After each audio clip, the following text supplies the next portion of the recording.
Okay. We're going to be busy tonight.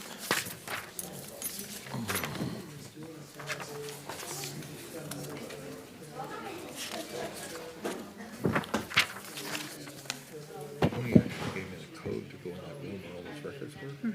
And I said, why'd you give it to me? He said, I want somebody else to have it.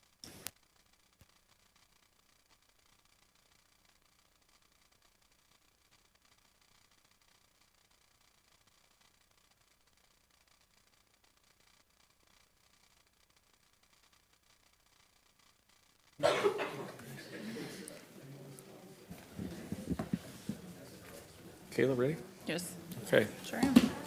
All right, folks. Welcome to the Orville City Council meeting. We've just returned from closed-door session and look for our city attorney to give a report. Yeah, thank you, Mr. Mayor. No reportable action from closed session this evening. Direction was given to staff. Thank you. Just welcome to the city council chambers. Just a couple notes here. If you need to use the restroom, it's down the hall that way. And if we have to leave the building, we'll ask you to all go out the doors and meet in the parking lot if something like an earthquake or something like that happens. And we're going to have Mr. Belser be the last person out of the building to make sure the building's clear. So a little bit of a safety message. Pledge of Allegiance. I want to let Mr. Ring lead us tonight. Please stand. Salute. Pledge.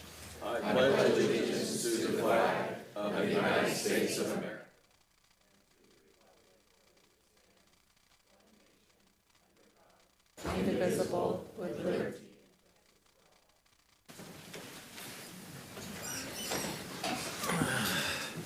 Thank you, sir. Any changes or additions to the agenda? No, Mr. Mayor, no corrections at all. Okay. Any recusals at all? We do have a couple of recusals. I know we have, Vice Mayor Smith is going to recuse Six. from number Six. 6 on street closures. And Councilmember Thompson is going to be recusing from item number 5. I don't believe there's any others. Okay. Any presentations or proclamation? Oh, excuse me, we've got to adopt the agenda. Here, entertain a motion to adopt. So moved. Call the roll. Yep, second, okay. There you go, second. Roll call, please. Motion passes 6 yeses, 1 absent. We note that our Councilman Goodson is on vacation tonight. Presentations and proclamations, none tonight. Public communication, hearing of non-agenda items. Do we have any public cards? Yes, we do have 6 cards, Mr. Mayor. I'll begin with Rhonda, follow that with Todd Bang. Welcome, Rhonda. Thank you. Hello, everyone.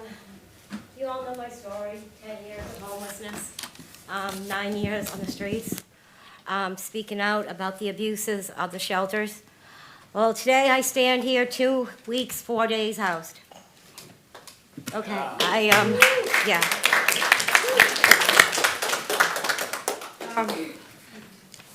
And I would like to show you a different side of something today. As Mr. Weber has stated, that we are violent and we are hurting the fish. Your fish have been there since about 58 years now. The homeless have been about the same. The fish are still coming, they're still swimming, they're good. The violence is, if you go into it, the crimes, a recap on that, trespassing and petty theft. Once in a while, a little bit of violence, but as you know, a man was just, life was just taken recently for trespassing. Whew, what a heck of a punishment. Okay. Now you are going to start to enforce these ordinances that you have placed. Homelessness is not a crime. There is no law in this country that says that it is.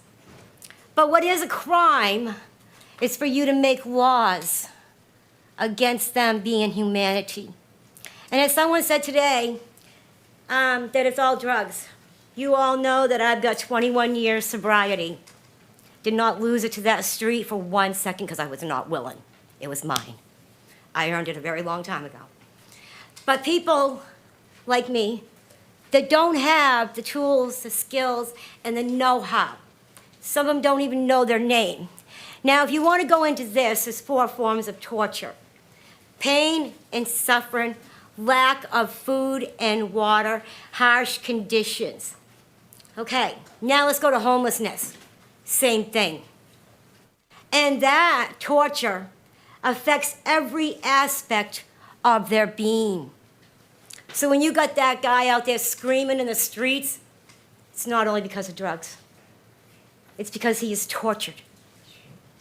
Now what you could do is put everything that you need in place to serve it, and I guarantee you'll solve it. Have a good day. Thank you. Who's next?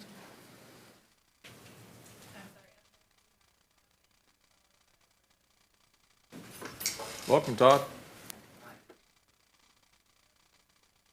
I would like to direct you to 135 Tuscany Drive, the vacant lot that's there by those new apartments, and basically all that wraps around Olive Ranch Senior Apartments has many homeless people in there that are entrenched in there, and there's astronomical.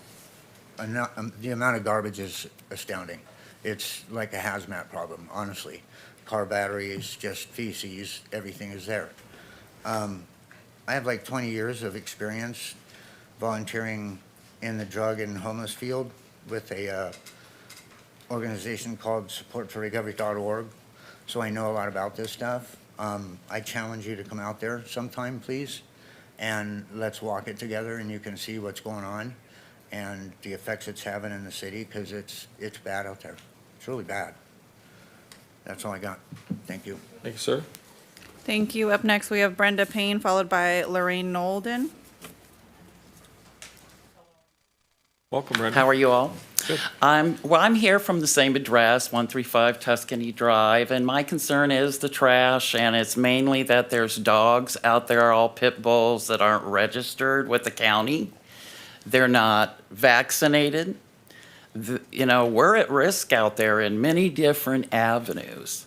And we were really hoping that we could get some help, because either between the manager or the police, honestly, we're getting 2 different stories.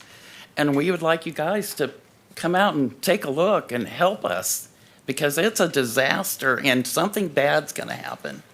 And so we would really hope that you could take this to heart and come and visit out there at 135 Tuscany Drive.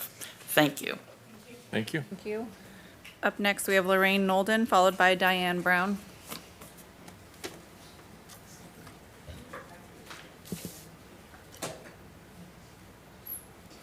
Welcome, Lorraine. Nolden, and it's still 135 Tuscany. We have a problem with them. We get, I live on the 3rd floor, so I could see I have the most beautiful view, but you look behind those trees, and I have pictures. I know you guys have probably all been back there, no?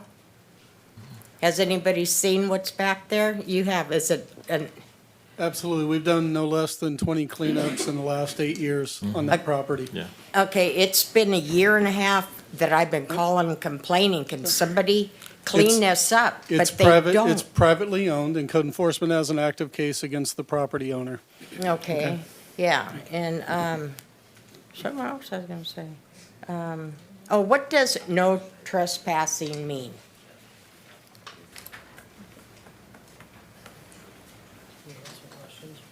Yeah, you can. Do you want me to answer? Well, just what it indicates, no trespassing, but it depends on whether you're talking about public or private lands. Okay, like in my apartments, they're supposed to have a 602 on that property, but I guess on the field part where all the trash is, that doesn't have a 602 on it, but the landlady keeps saying it does. I get tired, I pay rent there, and I get tired of these people screaming in the middle of the night, and, I mean, it's crazy, and nobody does anything about it, nobody, I mean, for a year and a half, the trash keeps piling up. I mean, if you want to see pictures, you've already seen it, you know what's going on there, So I just wanted to know if somebody could clean it up where it's not, and get rid of them. We're very familiar with, and I know you there are. has been things done, but what you're seeing, and it's a larger scale, not just in that direct area of the drive, but there's other areas. So we're in a large-scale plan to try to get a long-term solution instead of shotgun approach, because the shotgun's not working. So we're trying to do a longer-term approach involving the homeowner, or the property owner, rather, sorry. Yeah, okay. Got All it. right, Thank you. Ma'am, I have, Vice Mayor Smith has a question? Oh, Ron, you answered. I wondered, okay. because you've been engaged, so you Okay. clearly answered that. Councilman Johnston has a question? My question was. So this is private property, correct? And so we don't have the authority to go in there and clean it up even if we wanted to, correct? We're just cautious about spending taxpayers' dollars on private property. Okay. So it's not that we don't want to, it's that we don't have, Yeah, right, See that, yeah. the landlady.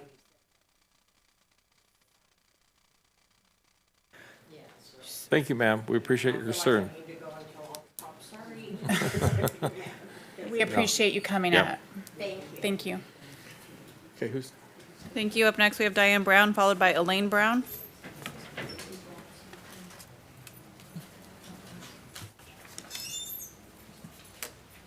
Welcome, Diane. Yeah. Group of museum docents that take on Sank Park as our project for gardening, and we are wanting to apply for an SBF grant. And we realized we kind of just found out about this at the last second, and so we've been really working hard to get this forward for you. We don't have an organization that can, this has to be a city project because it goes through Wade Atterbury's Parks Department. What we're doing, we're working hand in hand with Wade and his crew to improve and make accessible Sank Park, to make it a learning center. So I'm responsible, Elaine's going to tell you a lot more about the project, my sister, but I know there's a match for the SBF, and we would be bringing forward volunteer contribution in kind of 100 hours, which the state puts at $40 an hour. So we'd have an in-kind donation of volunteer hours of $4,000.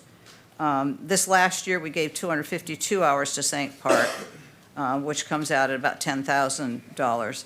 But it's been a joy to work with this park staff, and we've become real friendly with all of them, and it's just a wonderful thing. So I think Elaine can give you a lot more detail about what we're asking for. Thank you. Thank you, Diane. Thank you. Up next, we have Elaine Brown, followed by Shane Gower. Welcome, Elaine. So as we heard about this at the very last minute and didn't understand really what it was, so we've tried to work with it, and we understand that the parks, Public Works has been very busy with bringing Hewitt Park to fruition. It's gorgeous, love it. It was great for the community. Really proud of you all, and thankful. So given, we have been in conversations over 3 years with Wade about dreams, and many of them are his dreams too for it. So we see it as an opportunity to establish Sank Park as a premier public garden here in Oroville, as a living collection preserving cultural and landscape history. And it would serve as a restorative and educational space. And the first goal would be to evolve it as the historic homesite gardens of the Lawton Sank families, to provide accessible gardens for year-round recreation, community, and special events, and as a visitor attraction. In order to accomplish this, we see that historically inspired solar lighting to create a safer and friendlier atmosphere, especially in the autumn and winter seasons. That would be, we did look into vendors for these things, $4,040, yes. And then behind the gazebo, as you all know, is used as an event space, especially for weddings. But it is not aesthetically beautiful. Wade pointed this out. He goes, that's a bad scene back there. So creating a screen with beautiful evergreen shrubs that would be tall enough to screen out the structures across the street. And that would be about $450. And then Sag Park is kind of hidden along that beautiful stretch of Montgomery. And so the signage that is there on the corner of Third and Montgomery is not really visible. So we suggest 2 signs on each corner, Third and Fourth on Montgomery, that make it more visible whichever way you're traveling on Montgomery to see the site and know that it's there, stop when you have a chance and when there's an event. And of course, because there are events, make it easier for people, wayfinding is really important. Well, that would be about $940. The second goal is to establish Sag Park as a hub for horticulture education. I'm running out of time. And nature gardening. We need a shed. We keep hauling stuff from home, and we have some donations from the docents of wheelbarrows. We have no place to store all that equipment, and for ourselves and for the staff. And that's about $4,499, tough shed. And then to provide interpretive signage on gardening practices, including low-volume watering, composting, mulching, citrus orchards, and resident birds. That's their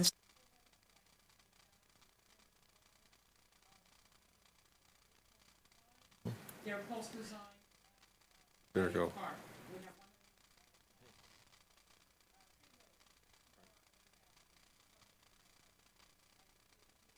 Right. Thank you. We appreciate the information, and we'll absorb it all. And ladies, you are all a great asset to the community. We thank you for your suggestions. Thank you. And, okay. All right. Go ahead, Brian. I was just going to say, I believe the SBF grant application, I believe it's next Friday? On Monday. Next Monday? Yes. Okay, I knew it was next week, so, Yeah. Yeah, it's basically. okay. Okay. Thank you. Appreciate that. Thank you. Up next, we have Shane Gower, followed by the cameraman. Welcome, Shane. I just came to pray for you guys and for our city and our country as well. Oh, Almighty God, we just thank you so much, Father God. We thank you for all that you're doing in our city, Father God. I thank you for all that you're doing for every person's life in this room right now, Father God. I thank you for everyone that could be doing anything else, but they're here because they care about their community, Father God. I thank you that we do have problems to solve, Father God, and that you are there to solve them, Father God. I hear about all this homelessness and these problems and this trash, and none of it's too big for you, Lord. I just know that if you saved a wretch like me, that you could save all of these people, and you can do it all in one foul swoop. But you use a body of Christ, and so if we could all come together and make this happen, Father God, under your name, under your banner, like we were under the flag today, we could do that under your flag and your banner, Lord. So we thank you for all the adversity that creates perseverance in us, Father God. That perseverance creates character, and this city has character. And with all of that, then there's hope, and hope does not disappoint. Oh, mighty God. Have your way with us, Father God. We pray for the firefighters, Father God, that risk their lives, and they show up every day not knowing what's going to happen, but they're willing to put out fires. Let us be more like that. You put out fires as well, Father God. You start them up as well inside of us. So start them up inside of our soul, Lord. And let us look to each other and see a little of ourselves in each other instead of the divide, Lord. That you made us one body. Almighty God, we pray for the safety of the police officers, the first responders, Lord. Our military, Lord, that is keeping us safe, Father God. The wars, Father God, that are being fought, Lord. We just pray for safety. We pray for a new revelation, a new way of life, Lord. Oroville's so much more than what people have thought it was, just a place to get gold. There's so much gold left here, Father God. Just look around. And just give us eyes so we can see like you see, Lord. Give us a heart so we can feel like you feel, Lord. Almighty God. We thank you, Father God. Almighty God. Bless all these councilmen, Father, that put their time and their efforts. They genuinely care, Lord. They care about what you have to say, and they bring it to us, Father God. They stand in the gap. Thank you, Lord. Thank you for this time. Thank you that we can still pray to you without being executed. Thank you that we still have a safe place to call out your name. Thank you, sir. In Jesus' name, amen. Sorry. Thank Thank you. you. Up next, we have the cameraman.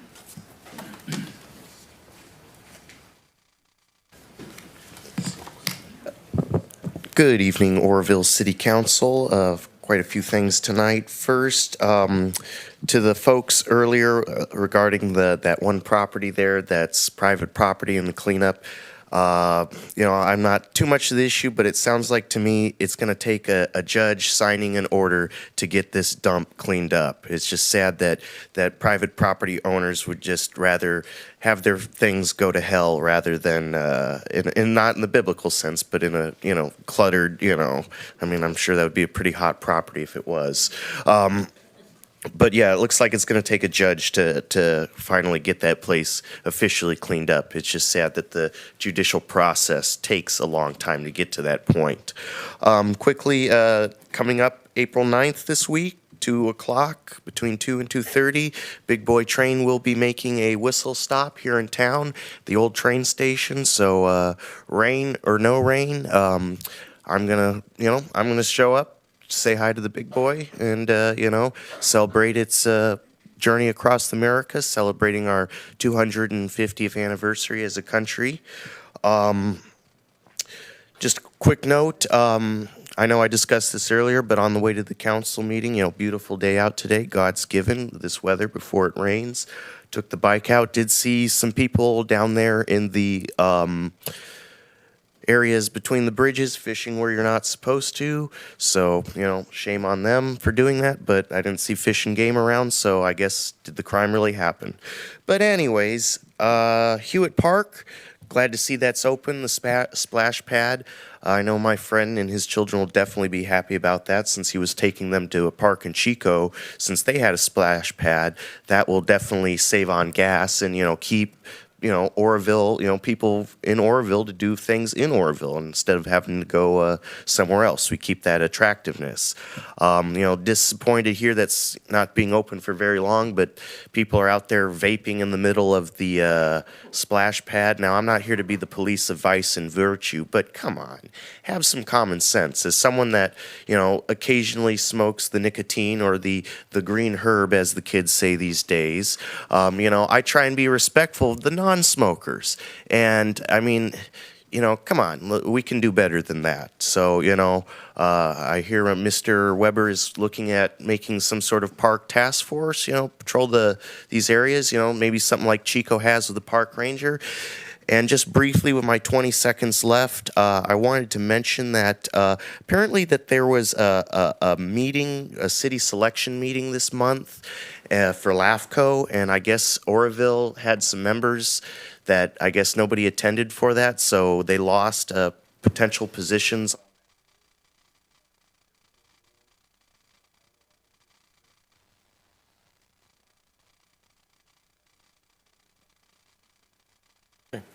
Thank you, sir. Any other cards? Okay. Next item then is council announcements and reports. Any councilmen have any comments or announcements? Oh, Councilman Weber, excuse me, sorry. Yeah, thank you, Mr. Mayor. I got a couple things. The upcoming OCDC meeting, the Oroville Community Development Coalition meeting, will be held at the Historic State Theater, and we've got Cindy Daniluk in the crowd right now. She's going to be presenting. She is the Executive Director of State Theater Arts Guild, and there's going to be a Wurlitzer organ demonstration, and then it will also have an update on stage in the Oroville State Theater. So that's going to be a great meeting. That's this coming up Monday at 5:30 p.m. That's April the 13th, I believe. And also, I wanted to talk about Hewitt Park real quick. Great job. Fantastic job. I mean, I know that you came in late in the game, but you helped bring it all the way around. And it took a whole village to get that thing across the finish line, but man, what a beautiful feature that is to our community. And something I was thinking about today is like, that's an attraction, not just a park, right? You know, because it doesn't function like any other park in our community at all. It's state-of-the-art water filtration, you know, it's a mechanical feature, a mechanical attraction. So, you know, I know that there's been a little bit of stuff surrounding that this week, but we're gonna get through the hiccups, I know that. And then I think education is important on that, to educate the public on the importance of like what it means to follow the rules, why the rules are in place, why move, you know, rinse off, shower off, all those good things, to not introduce too much contamination to the water filtration system. So, but this is no ordinary park. This is an investment into the future of Orville for generations to come. And so we got to educate the public on the importance of preserving that, right? So, you know, I know that we're going to work on that. Also, the Wildflower Festival, Feather River Parks and Rec, Brian. Yeah, I seen you back there somewhere. I don't know where Brian is, but I seen him a moment ago. But anyway, fantastic job as usual. Excellent turnout. Wonderful folks. Had a blast. And then I just wanted to commend all the other Easter egg events all around the community. I went to several of them, had a lot of fun. And you know, my takeaway for the entire weekend, starting with Friday through Sunday, was what a event-rich community we have. And how cool is that? So I just wanted to highlight those things. Great events, great people doing great work in our community. Okay, Vice Mayor Smith, next. Thank you, Mr. Mayor. Yeah, I just wanted, the cameraman already addressed it with the big boy coming on the 9th. So Brian, I want to put you on the spot. Is your parking lot going to be open for folks, for the train?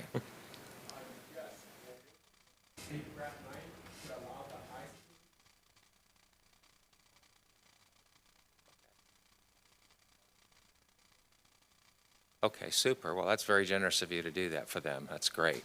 Yeah, thank you. Okay, cool. And so if you're not aware of that, the big boy train, yeah, 2 o'clock, a whistle stop right here in downtown Orville. Last time it came through a year ago, I think there was over 1,000 people, so it was really. It's hot. And it Yeah, was it was hot. very, very hot. Now it's gonna be rainy. So, Yeah. anyway, if you haven't seen that train, it's a sight to behold. It is very impressive. And then I just want to point out also, we have Feather Fiesta Days coming up, May 2nd through the 9th. And of course, it starts with May 2nd, the Exchange Club, along with Native Sons of the Golden West, are going to be hosting events in Parking Lot A all day. That's a Saturday. And then following throughout the week, there's different things kind of going on. You have to look at the community calendar to get all the details, because I don't want to bore you here, and you probably don't want to be bored either. And then, of course, it's going to culminate on that Saturday, the 9th of May. We're going to have, of course, the chili cook-off with our firefighters. There'll be live entertainment, an amazing car show, just lots of things to see and do. And so we certainly want everyone here in Orville to come and participate in this legacy event. Thank you. Thanks, sir.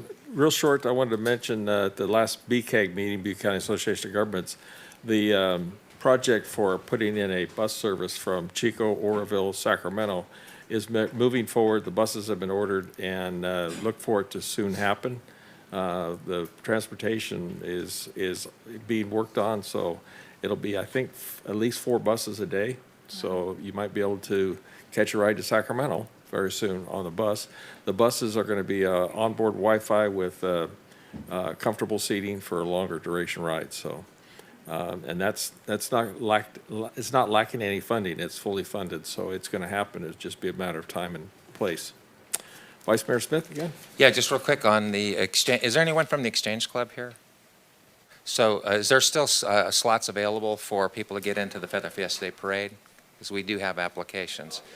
Okay. And then also the docents are going to be doing that craft fair at Sank Park on that same day as well, and I think there's still space there. Just want to let people know of the opportunities and not to miss out. So super. Well, thank you guys for doing that.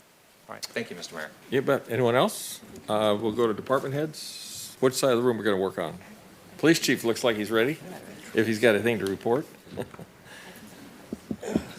Business as usual for the most part, but unfortunately, usually if I'm involved, things have not gone spectacular, and you guys really did a great job with Hewitt Park.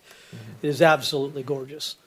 Unfortunately, we have more than a fair share of folks that don't want to follow the rules. So it's causing quite a burden on my staff and other staff. So we're going to be going to a no tolerance policy. There's no warnings for vandalism, littering, the bikes in the park. I take a tour every morning and it just litter everywhere. People disrespecting the park. Just to let everybody know that if you put anything down that slide, soap, oil, that is vandalism, that is a criminal charge, we will cite you. Good. And I'm going to be putting some data together, and I may come forward to have some sort of a 3 strikes, you're out, or some sort of thing that where the family members just aren't cooperating. We had quite a few rude family members talking back to my officers this weekend, trying to explain to them the importance of keeping this park nice for the community. So that's the big thing that I have, is that this is a community park. It needs to be treated with respect, or I have to get involved, and I really don't want to do that. But we will, because we will keep that nice for the community. So, and if we can't identify you, there is a video camera there. We'll put it out there and see if the community can help identify you. And then we'll come out and cite you later. So other than that, again, kudos to the people that follow the rules. It is an absolute gorgeous park. So kudos to the community for getting that together. Yep. Mayor Pittman? I'm not sure if, Tim, if you want to add anything on it, but just to piggyback on, since we're talking about Hewitt Park, I wanted to mention, just so the public knows, I mean, again, we had a lot of concerns, complaints about soap and other oils or going down the slide. And just, for one, I just want people to realize it could damage, well, first of all, someone could get hurt. There's a lot of younger kids that are going to fly down that slide and they could get hurt. But secondly, if it gets on the skin of individuals and they go in the splash pad, all that water does get recycled and it goes through the pump system, and it is going to damage the infrastructure that was $6+ million worth of infrastructure. So the police department's not trying to be hard here, but ultimately people need to follow the rules so everyone can enjoy it. So, Tim, I don't know if you had anything else to add this while we're talking about Hewitt. Yeah, I was gonna say that we didn't really do anything last week, but yes, we did a lot of things last week. Yeah. Public Works crew, Trees and Parks, did a lot of great work over the last 2 weeks to make sure the park was ready and operationally and met the requirements of Butte County Environmental Health so we could operate the splash pad and the restrooms. Foreign substances that go down the slide can damage the metal. It can damage the fall protection that's at the bottom. If you mix the wrong thing and it gets on that rubber, it will eat the rubber, and that will become loose, and then we'll have to fix that for several $1,000s a shot. The splash pad is working exactly as designed. When it doesn't work, that means it's shut itself down to protect the users. Something's not right either in the chlorine or in the pH, or there's contamination in it that we need to get rid of. So if it doesn't work, there's a reason for it. And please, please, please wash off before going into it so you remove any contaminants that are on your skin. Words well spoken. Don't wash your dog in the splash pad. Yeah. I am very happy the police presence is going to be very welcome there. Very welcome there. I had Councilman Weber, please. Yeah, go ahead. Thank you. I could wait for you to be done with your comments if you want. I have non-Hewitt Park comments, road construction updates, but I'll defer to you if it's still on Hewitt Park. Yeah, sure. Then because I want to comment on Hewitt, and then I'll send back. So, I guess, how should I frame this? I guess protecting this investment is non-negotiable, right? Because like I was talking about the it being an attraction rather than just a regular park. It's not like it's got static stuff in there. This is really a huge investment to the community for many years to come. And I know I've already said that, but it's just worth repeating. So since for a while now, I've been kind of proposing this idea that we have this dedicated park patrol, or even some sort of hybrid between an MLE park position. I don't know how that would work out. I don't know how you guys could do that, but I think this would be prudent for us to really explore that now and how we can really go after that.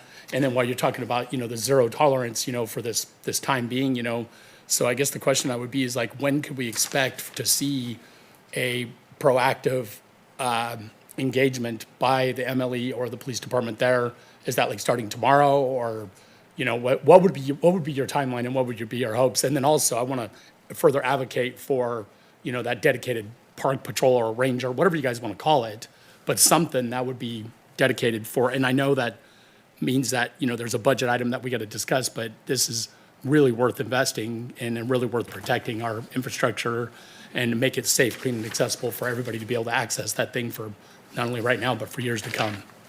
Thank you. So to answer that one question, we've actually already rearranged some schedules. I've got a lieutenant working this weekend, and we're also looking at figuring out how to rearrange the schedule so that we're not dropping resources elsewhere, but we can incorporate report writing or something that we can be done at the park, so there's a presence there on a more regular basis. But as you mentioned, I know the mayor has some ideas. We're working on some stuff, and Mr. Ring has some ideas as well. We're committed. Our staffing's up, so I think I have some leeway to do some things. But as of right now, we've already started making the shifts to our assignments to get more officers' presence there. Good. Yeah, I love the word you use presence, right? Because presence, you know, or in your guys' vernacular, I believe you call it showing door, right? Like, you know, showing the badge, showing the door, you know, being just there, you know. I've been at the park every day since it's opened. It's been unbelievable to see the turnout. But like yesterday, there was a kid with one of like those e-bikes that looks like a motorcycle with the big fat knobby tires on it. Another kid was riding around in circles in the splash pad. The other kid was about to go in with the e-bike, and I'm like, hey, come here. Can I have a conversation with you? And they were super respectful. They immediately said, oh, we won't do it. But it was like, you know, they just, and it had maybe perhaps if there would have been present, you know. They came back with their friends and started having races. Oh, so they came back after yeah. So, yeah, so they weren't so respectful after that then. All right, thank you. Councilman Johnston's in the queue. Real quick, Tim, and then I will defer to you. I would like to see, I love this park. I love how beautiful it is. I love that we are focusing attention on it. However, I would like to see whatever it is that we're building here expand onto our other parks as well. Our other parks need attention, and if there's a presence in our other parks as well, then hopefully people will buy into our other parks. But you and I have had this conversation already, so I just wanted to put it out there in the public. Thanks. So, yeah, we're hoping that all of our parks will, as they get rebuilt and as they get painted and restored, that this will not just be focused solely on Hewitt Park, but will be focused on all of our parks so that all of our families can have use of all of the parks in town too. So, thank you. Hey, Tim, let's let you finish your report, please. Upcoming road construction, Montgomery Roundabout closes tonight, 9 o'clock for grinding operations, and then paving's going to be Thursday, weather dependent. If not, it'll slide into next week. Next week right now is also scheduled to be the striping. So when roundabouts, when the work's going on, east to west on Montgomery will be rerouted. North to south will be flagged. It'll have up to 20-minute delays. So that's to get across the bridge to the north side of the town. I recommend going Highway 70 to get around. Yeah. Highway 162, mobilize April 20th. Traffic impacts, you won't see those until May 5th, and those are all going to be at night per the plan right now, and if anything changes, Caltrans will let us know, and I'll let y'all know. Lincoln and Highway 162, PG&E work is going on tonight. That's at the corner. It's the last of their work from last summer. They're going to abandon a line and slurry seal it, so there will be a lane closure there. Big Boy, High Street is going to be closed from Myers to Robinson Street, so no vehicles allowed on there. Local residents, the few that are there, will be allowed, but that's going to be pedestrian friendly while Big Boy's there. And we're going to put barricades up. Please, please, please don't get on the tracks. That's not city property. That's railroad property. The railroad does have their police with them, and they will tell you less kindly than I will to get off the tracks. They're called special agents. Yeah. That completes my report. Thank you. Patrick?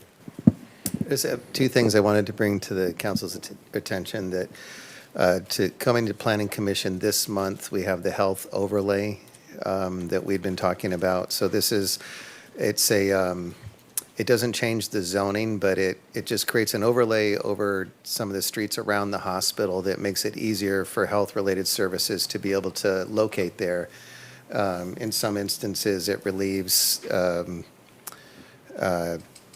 use permits and that kind of thing. So it just makes it easier for people to go into that area. So that's coming to Planning Commission in this month, and if it passes, it'll come to council in May.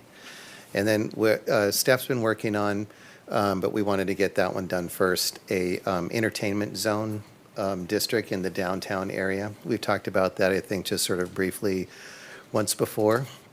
So that'll go through the same process. It'll be a little bit of time, then we'll take it to Planning Commission. Once the Planning Commission approves it, it'll come to council.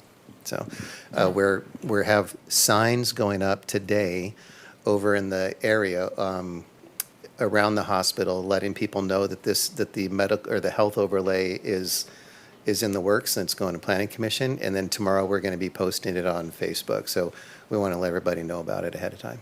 Okay, thank you, sir. Mr. Belser, we have your written report. Any more to add? Yeah, I'm just going to speak on a couple things with that. I like to provide stats.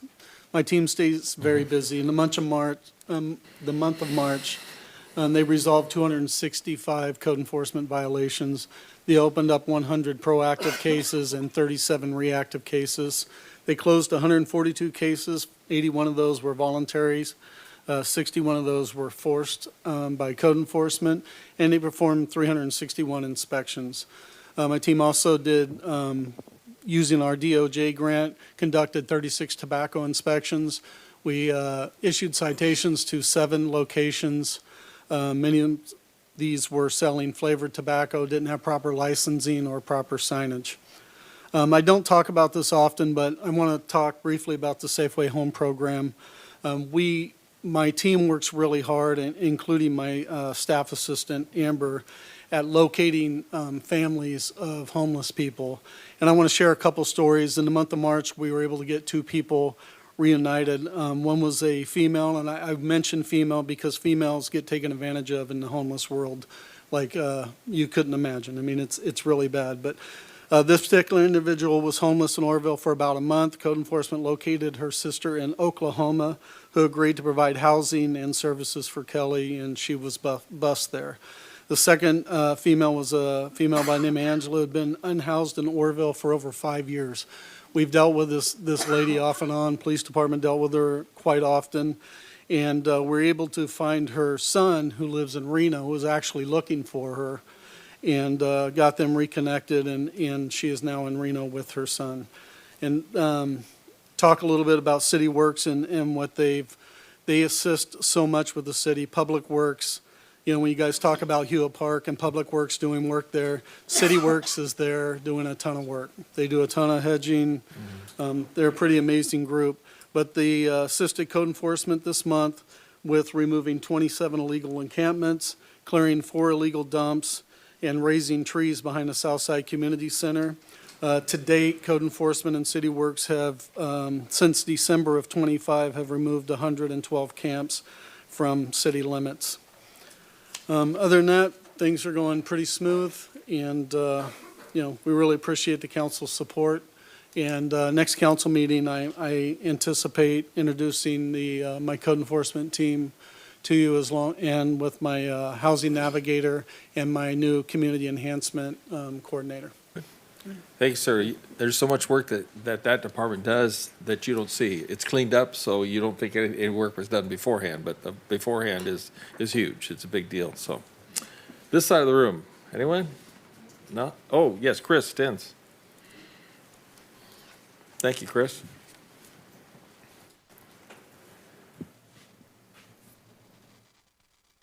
Good evening, Mr. Mayor, members of the council. A couple weeks ago, as you may have known, our new fire engine, the Measure U funded fire engine, is just about to begin the construction phase. And it's been a long 3 years, excuse me, but we're getting there. So the anticipated delivery date is September of this year, so we're a few months out. We're getting close. I'm not sure if that's the exact month we're going to take possession of it, but it's scheduled to be delivered in September. I don't have my remote. You have a remote? Oh, I'm sorry, go back. So this is the warehouse. It's over 300,000 square feet, and it's Pierce Manufacturing in Appleton, Wisconsin. It's really cold there. It's still cold there right now. It's like 20 degrees when I was there. So anyways, this specific warehouse, so you can see there's 3 or 4 buildings there, and that's where probably about 70% of production takes place. There's several thousand employees. This business, Pierce, is a strong supporter of the community, and the community supports them. It was really cool to see that interacting with the folks in the community there. But anyways, next slide, please. So this is basically how every day started for a week for us. We're at the drawing board. So a little over 3 years ago was the initial specification phase, where we kind of had a rough idea what it's going to look like, but because we're down to crunch time now, every day we are in the room for 4 days going through the specifications, and that's design of where every single light's going to be, where every bolt's going to be outside of DOT regulations, but a complete custom design for the city of Warville. Next slide, please. And then one of the interesting things that I learned about Pierce is they are a manufacturer that builds the fire engine there. It's made in Appleton completely from basically scratch. And you can see there's random parts in this warehouse that they're building. Some of those tubes you can see are tubes that we carry hand tools on. Some of the other tubing is part of the framing, but it's a massive operation. Next slide, please. Here's another couple slides of the warehouse where they're actually building the metal in this facility. That was a really cool laser jet in the background. I wanted to take a picture of that. It really fascinated me. Next slide, please. Here you can see where they're actually starting to build these fire engines. The picture on the left, my left, is the actual pump itself, and that's one of the components. There's only 3 components that they don't build at Pierce. One is the pump, the other one is the actual power plant, the motor, and the other one is the frame. Everything else is custom built. So you can see they're building the fire engine starting around the pump, and then the pictures further to the right, that's a cab of a fire engine. They're starting to weld together, and then on the far right picture, that is of the actual buildup in the rear of the engine where we carry a lot of our tools, and the water tank and such will be inside of there. Next slide, please. Here is the custom paint. This was really cool. There was I believe 9 paint booths where they're painting fire engines. This one, they hand paint, man painted, and then AI takes over before and after. So their AI robots were called Sandy and Dusty. I thought that was pretty interesting. But one of them's dusting them, one of them sanding them, and then polishing them up once they're painted. Next slide, please. And then this is really where the nuts and bolts are. This is where they're starting to, you can see where the slides are kind of coming together now, where this is where they're coming together. So they build the parts, they put them together, they take them back apart, then they put them back together, they paint them, and then it gets shipped. They get wheeled over to this section of the warehouse, and this is where they actually start assembling them, and they start looking like fire engines. Next slide, please. Picture on the left is kind of an inspection area. So the fire engines, as they get done, most of the way through their production, they'll go through a real strict inspection. They'll check the paint, they'll check all the bolts, they'll check everything. And then the other picture on the right, there's a ton of fire engines that are basically stacked up to be completed. Next slide, please. This was really cool. So Appleton and Pierce are so tight that they actually partner with the local high school. And their seniors are able to come in, and Pierce puts them through a training program, and they train them. If they pass that program, they have a job straight when they graduate high school. They start as a welder with Pierce. They start at like $44 an hour, so they're hiring their own there. That was really cool. Next slide, please. And then here's the final product. You'll see there's 2 different blue rooms. Blue floors is what they call them. The one on the left is for ladder trucks. That's a separate build that they do there. And then the one on the right is the fire engines. And this is where we will go back out right before it's done, and we'll do a final inspection before it gets shipped out to here. And that's what that showroom is essentially. That's the done product. And then we nitpick it, and they'll finish touching it up, and then they'll ship it out to us. Next slide. That's it. Thank you. Thank you, Chris. Remind us the cost of this one. This one was $1.3 million. Okay. So this was the Measure U funded, the first one. Right. And then the other 2 are coming in 4 years, the ladder truck and the second fire engine. Councilman Weber has a question. Yeah, I was just going to note that. I wanted to, you just said what I wanted to say, Measure U. I wanted to tell all of them that every one of you that are in the city limits and pay into the Measure U dollars, you guys bought this, and I'm thrilled to see it coming along because it was one of the first items that I brought forward to council when I first was elected to talk about what it would do to give us a new apparatus. And the council, actually Battalion Chief Ruiz came and gave a demonstration or a presentation on buying versus leasing, remember? Leasing, yep. Yeah, and then the council, we looked at the lease options and the purchase options, and we're like, no, we're just gonna buy it. So that was a great night, and I've been waiting for this. So I'm glad you guys went out there. That's awesome. I cannot wait to see that new apparatus in action in this community because it's gonna serve us incredibly well for a long time to come, so. Yes, and we need it right now. It also has, I had custom stickers made that lets folks know that it's funded by Measure U as well, so those will be on the engine. Good. Thank you, sir. Thank you. Much appreciated. Anyone else over here? I just wanted to say that Form 700 season is officially over, so we can all take a little bit of a breath, and I just wanted to thank everybody for getting them in timely. All right, good. Just one, I want to mention one item, the public records request, PRAs.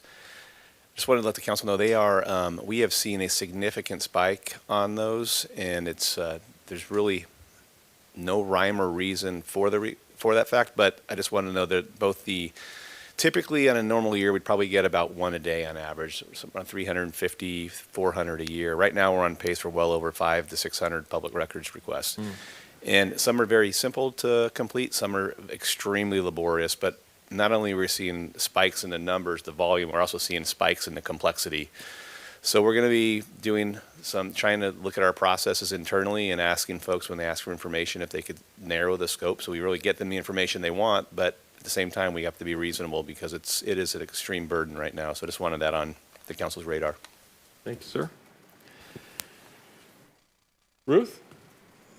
No? Okay. Well, then we have that completed. I think we probably are past the time for the public hearing. We were supposed to do it at 5 o'clock, so we'll open up the public hearing real quick, which is item number 13.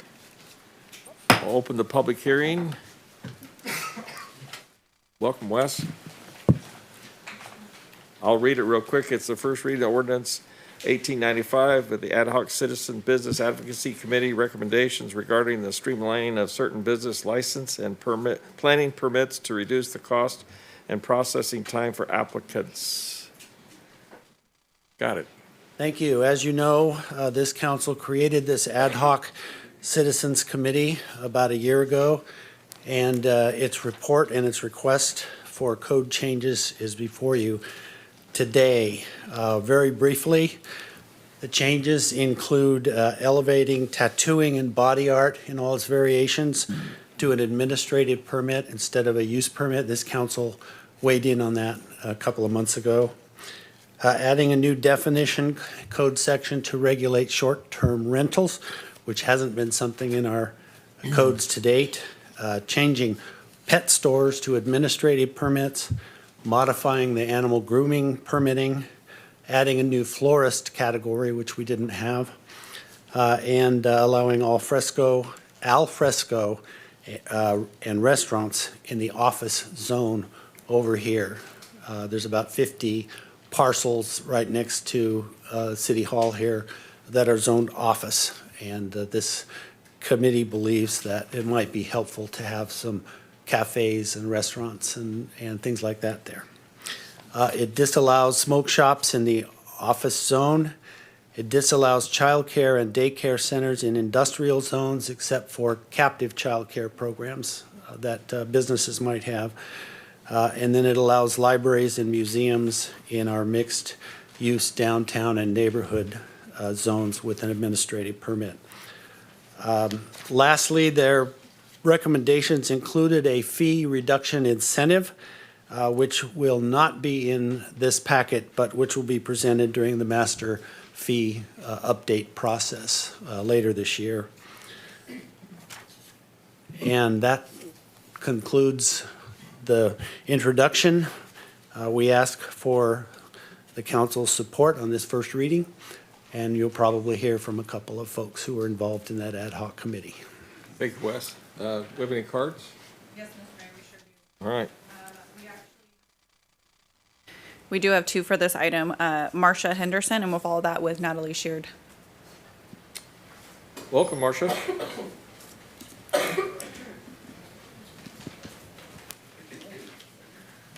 Good evening. I'm Marcia Henderson, and I'm a member of the Ad Hoc Committee. First, I would like to thank the council for allowing this group of interested citizens to take an indirect but an active interest in the governance of our community. Over the past year, we have spent many, many hours reviewing the municipal code, as was tasked to us by the council, with emphasis on business aspects, zoning allowances, and permit processes. As council members, I'm sure you are aware of the terms and the distinctions between policy versus process. So if we can label the municipal code as our policy, and we find it to be pretty well-serving overall, which the committee did, but we still face challenges as a city that relate to different aspects of the code, then we need to look at the processes that are or are not in place to implement the code itself. And therein lies probably some of the bigger challenges. The consideration and approval of these tables of zoning changes is just a piece of the puzzle, but it's a good start. As a member of this volunteer group, my only agenda is to seek growth for this community, culturally, economically, recreationally, and to help this community be a place where people can come to make their dreams come true. Again, thank you for entrusting us to review the city's inner workings. I hope we can continue to move forward with providing objective reviews and recommendations to the city of Oroville during the next year. Thank you. Thank you, Marcia. Thank you. Up next, we have Natalie Sheard. Welcome, Natalie. You. I want to thank you all too. You've all been so encouraging and supportive, and I want to thank Sean for getting this ad hoc committee created. We really appreciate it. The process has taken way too long for my mind. It's taken over a year, but we believe that the proposed updates will absolutely help important sectors of our small business community, from tattooing to body piercing to microblading to small retail garden shops. And we've made it easier to open an animal grooming business and a pet store in Oroville. But there's one change we'd like for you to consider that's not in your packet, and we want to implement entrepreneur-friendly fees for new business endeavors. And that needs to be addressed when you do the master fee schedule. So we propose that when a person opens any retail, service, restaurant, or lodging business in an empty space within the city limits, that they get greatly reduced fees. For example, use permits would go from $3,800 to $500, and an administrative permit would go from $463 to $50. We would define empty space as a space that has not hosted a business for 6 months, the previous 6 months. The motivation for this change is to reduce the number of vacant buildings. As we all know, empty buildings are extremely damaging to our local economy, as they are negative spaces that attract vandalism, illegal camping, and littering. Nobody wants to run a business near one, and nobody wants to shop near a neglected building. Small business is the economic engine that keeps Oroville alive. Without entrepreneurial endeavors, you basically have a town that is run by government dollars, and that is not sustainable. For Oroville to prosper, we need our business owners to have the freedom they need to operate profitable businesses. Thank you for helping us. We are not finished. This is simply the first, and as Marcia said, actually the easy step in this process. Thank you. Thank you, Natalie. Before you go, I have a question from Councilman Weber. I love those suggestions, easing the burdens, Yeah. right? By lowering the threshold of whatever you have to cross over to get started. Right. Because many times we see these folks that want to do something, but these things, although they're well-intended, they're overburdensome. Yes. And represent hurdles that could actually stop them dead in their tracks from even going any further, right? So I love this. I don't know what it would take for us to, get that going, but whatever it would take to get that going, I'm down. Like, let's reduce those fees. Let's make it business friendly. Let's make it easy, for these folks to open up, stay open, and bless our community by having these buildings occupied rather than vacant. So Yeah. great job. Thank Great you. job on the ad hoc committee. You guys took it way, super seriously, and I'm super impressed with how serious you guys have been about it. And because I know you and I've talked. Yeah. the whole ad hoc committee, I've talked with you guys, I've been doing, a couple meetings with you guys, or one meeting. And the amount of time and energy and effort you guys have put into this is truly astounding, because you've had to pour through the code in order to It's get where worth you're at. fighting for. Yeah. small So, businesses, Excellent job. I'm super impressed. Thank you. Vice Mayor Smith is in the queue. Do you want me- Yeah, no, appreciate all the thought and energy that's been put into this. I think it's important to note that your recommendation does come with a sunset. Yes. Yeah, and We that's a did very- that for a reason. Yeah, well, I think it motivates folks to get off the Yes. couch, right? And start thinking about entrepreneurship, which is great. And then also, those costs are real to the city. Yes. And so, there's that end of it as well. And so I think you've really put some good thought to this. And so I just commend you on this. And hopefully we can come up with more innovative ideas, right, to spurn new business and entrepreneurship. So thank you for the effort. Thank Appreciate it. you. Yeah, good job. Thank you, Natalie.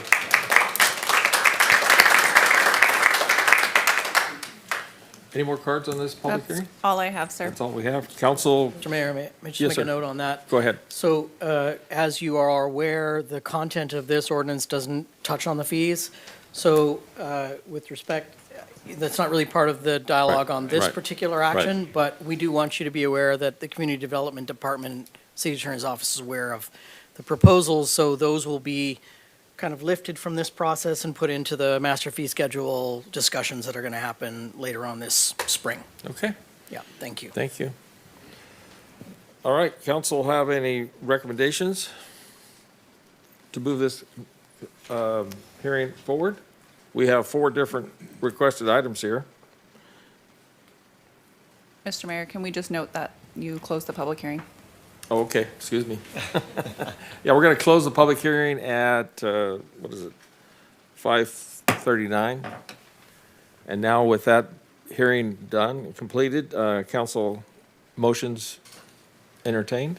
So if there are any proposed changes to what you have in front of you in the text, we would take those at this point in time after your discussions, and then this item would come back for an approval on a second reading or Right. waiver a second reading at the next meeting.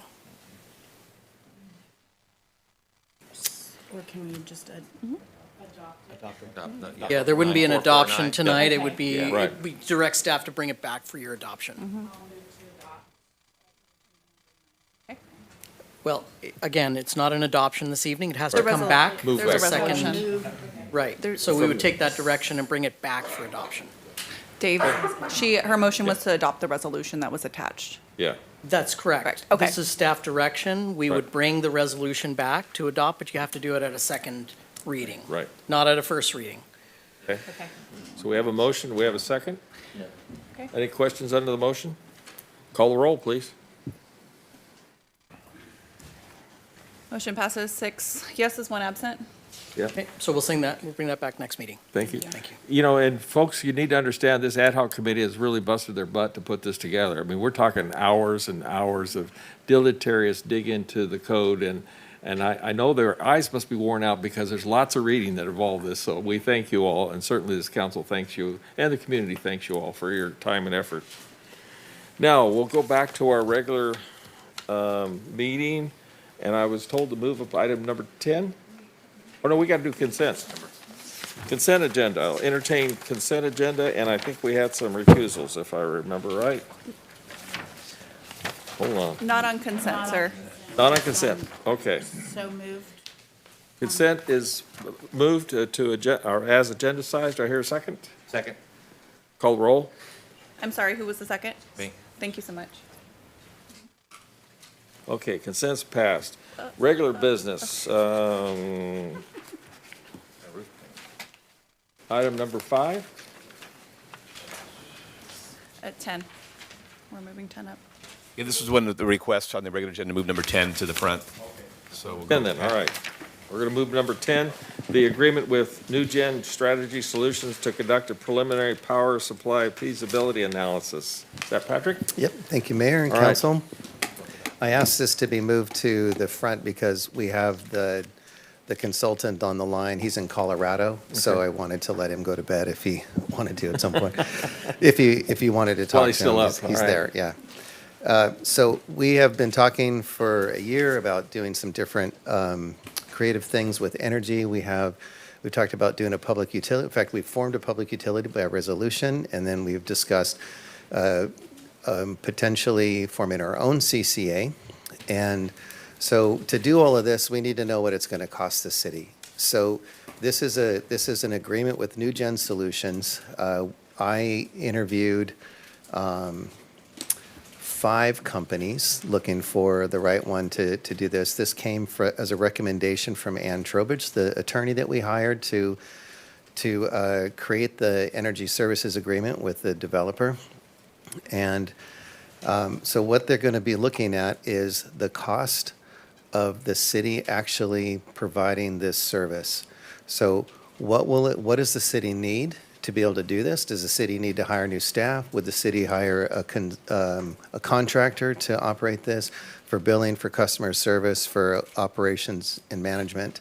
And so we need to know what that cost is before we can really understand if this works for the city. So this is a due diligence item, and they'll be looking at 2 things. One, what would the cost be for operating a public utility?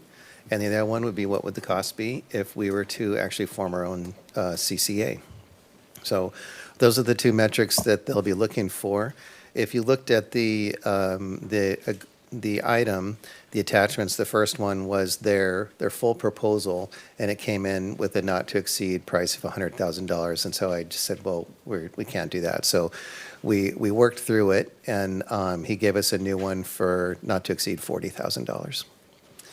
I had budgeted money in for doing energy services type of activities this year, so and I didn't really spend much of that money, so.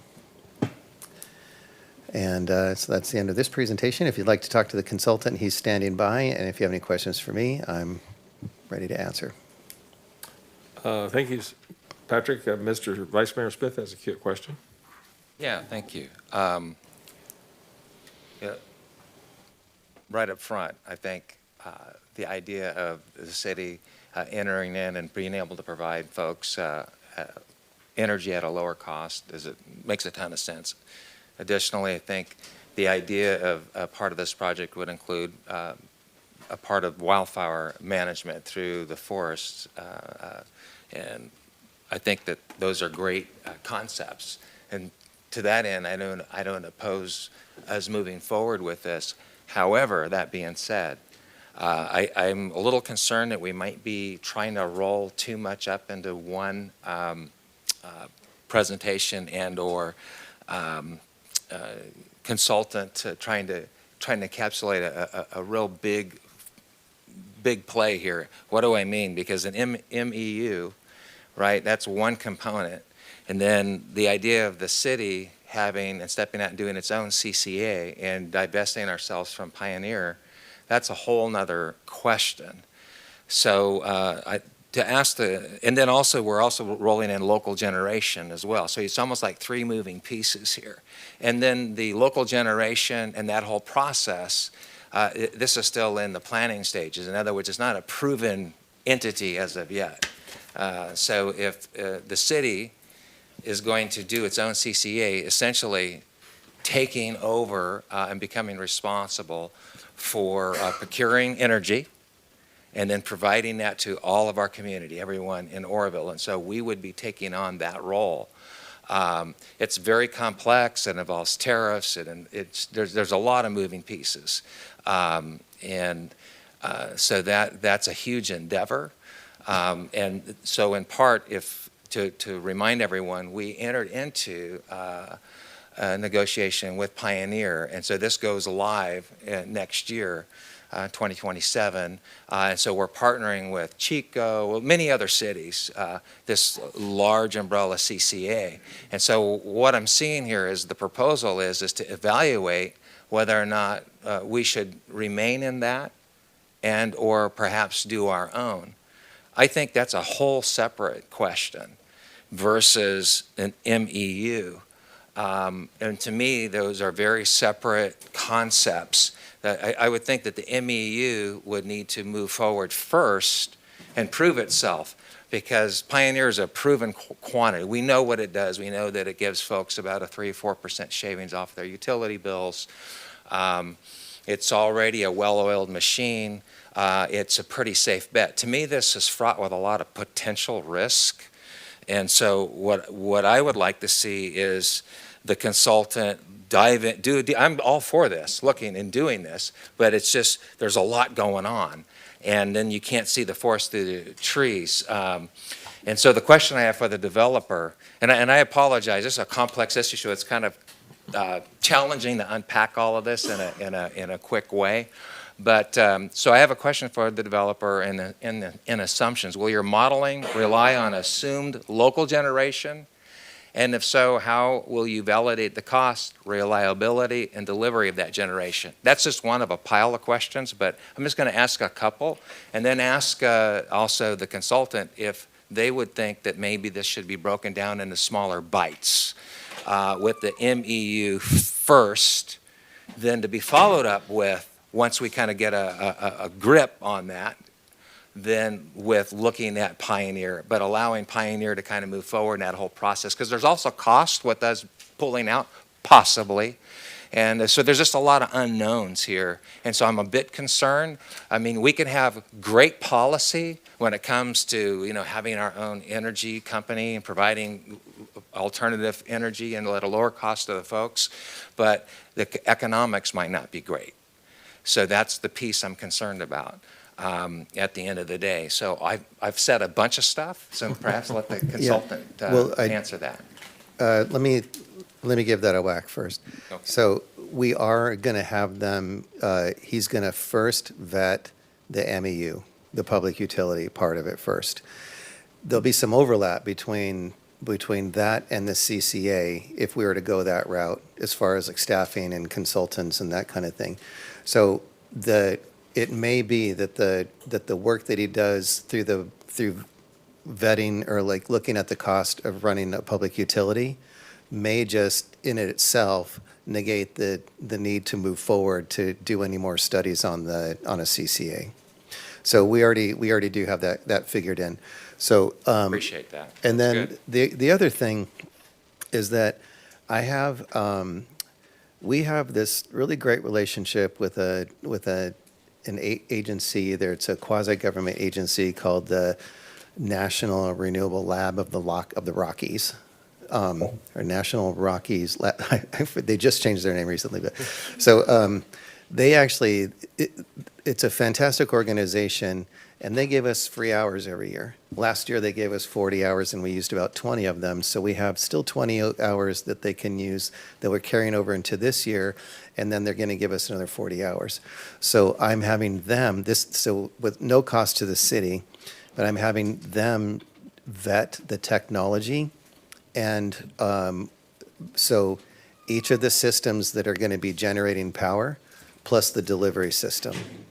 So they're going to be vetting that whole component to see, to your point, is it going to be reliable? Because from the very first time we had this conversation, I said, it can never go off. The customers will forgive once, maybe twice. If someone runs into a pole and knocks it over, there'll be some forgiveness with that. But if there's any sort of consistent problems going down, well, then the whole thing doesn't look good. So it's very important to me that this, once it starts to run, it always runs. So, because I know I'm putting my name on this, so.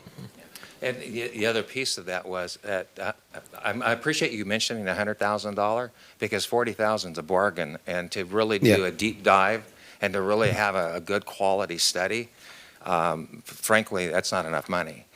When you have all those three engaged in there. So it sounds to me like you've kind of thought that through. You're going to front load the MEU piece and then move forward only if it looks like it's going to make sense. But I don't want one to then qualify the other either. So, anyway, without getting too deep into that. But I'd appreciate maybe hearing from the consultant as well. Kayla, did you elevate him? You did? Yes. He does have permissions to speak. Hi, good evening. Can you guys hear me okay? We can, Scott. Okay, great. All right. Mr. Mayor, council members, vice mayor, appreciate the opportunity to be before you this evening. As Pat mentioned, my name is Scott Burnham. I'm a project manager. I'm a partner with New Gen Strategies and Solutions. We do a lot of economic, financial, electric, water, wastewater utility analysis across the country and in California, and are very involved in the CCA space as well. So very, very much familiar with what's going on in there. We also do a lot of what we call sort of municipalization studies. We're actually wrapping up a phase 2 study for the city of San Diego right now. Just submitted that report last week. So that will be public shortly. Anyway, so to your comment, Vice Mayor, there is a lot of complexity, right? There is a lot of moving parts and pieces here, and that's originally when Pat came to us. We bid that a little bit higher. We had some other strategy consultants involved in that, recognizing some cost constraints. Then we pared it down to really this feasibility approach, this technical economic feasibility analysis, looking at it on a unit cost basis in comparison to continued service by PG&E. Really, that's your status quo. And so, looking at these different alternatives, getting some information from the developer, getting some information about the load, and doing this financial analysis, and then presenting it to you guys. And this will be cumulative. It can build, right? So if there are positive savings, and how the positive savings, to the degree that we can estimate those and project those, then we can move forward with additional complexity. And it's kind of like an onion. You start peeling it back, and there's more and more layers. So we appreciate the opportunity before you. And again, any sort of technical question, I'd be happy to answer them. So. And if I could also throw in another little bit, I had to actually, part of his original cost, $100,000, was I asked him for the whole ball of wax.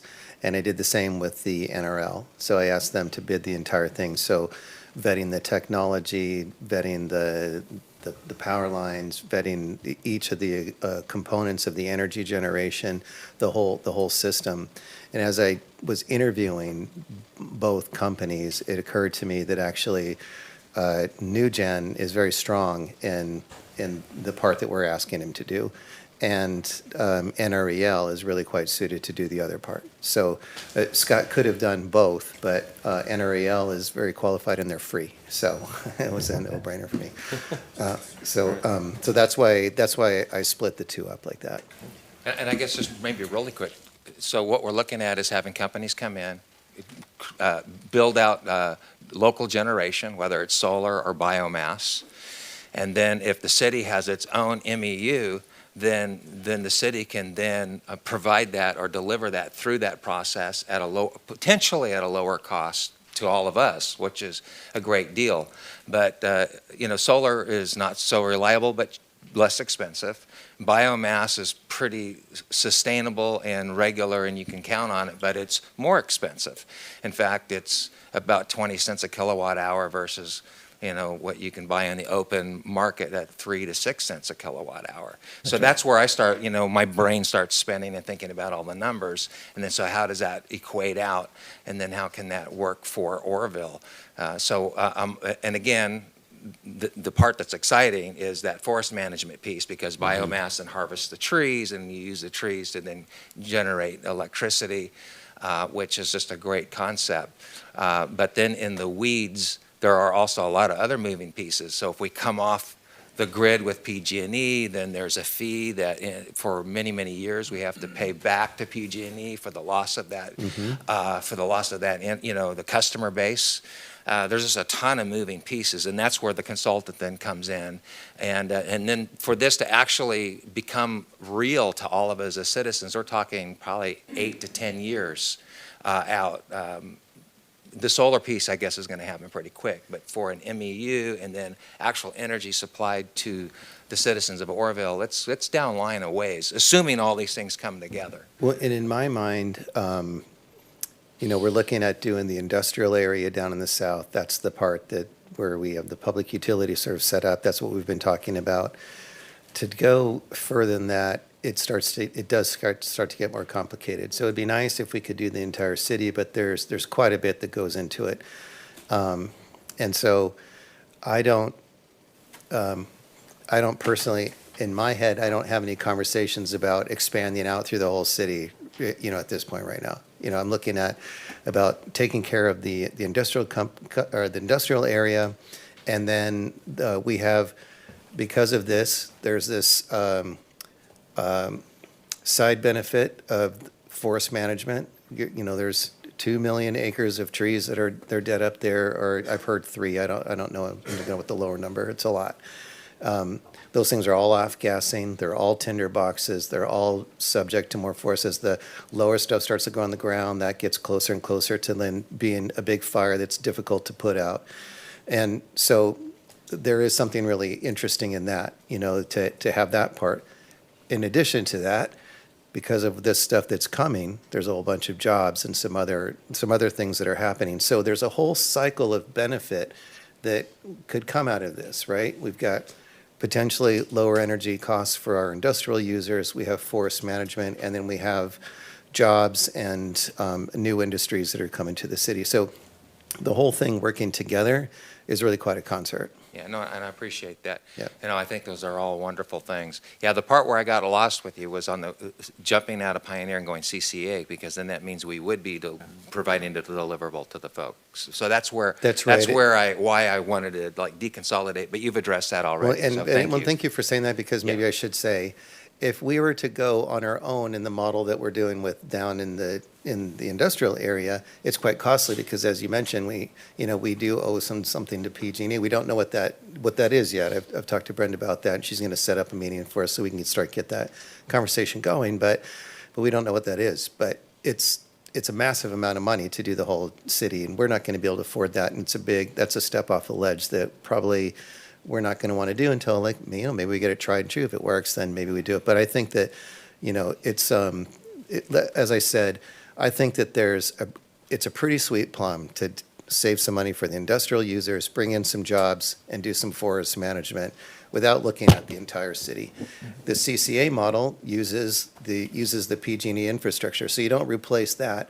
And since Pioneer has already done that, then there's already sort of a model for us to move into that, and then to provide that to the town. If we were able to do that ourselves, Brian and I, we did talk to Pioneer about this just to see where they were at with it, and they were actually okay. They said that they would actually offered support, so if we wanted it, so. All right, thank you. Yeah, you were just scaring me with jumping off the cliff.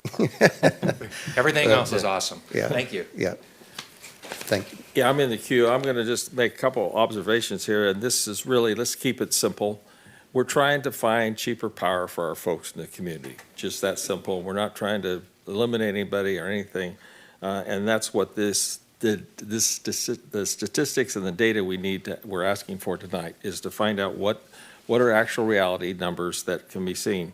I'll also tell you there's some other power generations that have been contacting myself and others that are. I talked to one gentleman, he's the chief financial revenue officer for a national company, and he said down in Texas, if they charge more than 7 cents a kilowatt, somebody will show up at the office and shoot them. And we're paying a lot more than 7 cents a kilowatt, folks, just to be aware. So there is other power generation abilities out here, and there's a lot of things on this table to look at. And I look at it as we're all partners in this process. One of the difficult things that we're all having to deal with is almost 30% or more of what the utilities in this state are told to do is directed by the California Public Utilities Commission, which are things that we really don't want, but they're telling the utility companies to charge for them. So we're kind of behind the curve, and I don't fault them at all. They're just following the rules. So that's one of the challenges in this process, and I think in order for us to make good decisions, we have to have good data. It's just that simple tonight. Councilman Weber.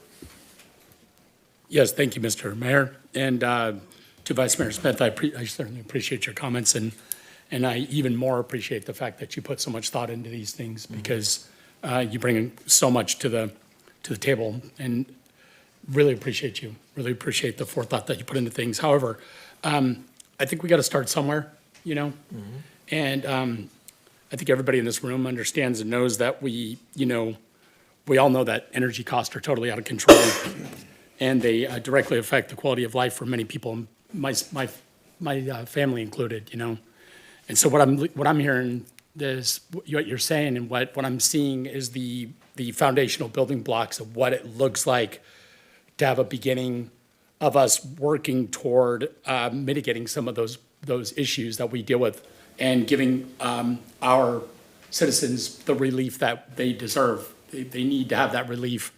So I'm in support of what you're doing here.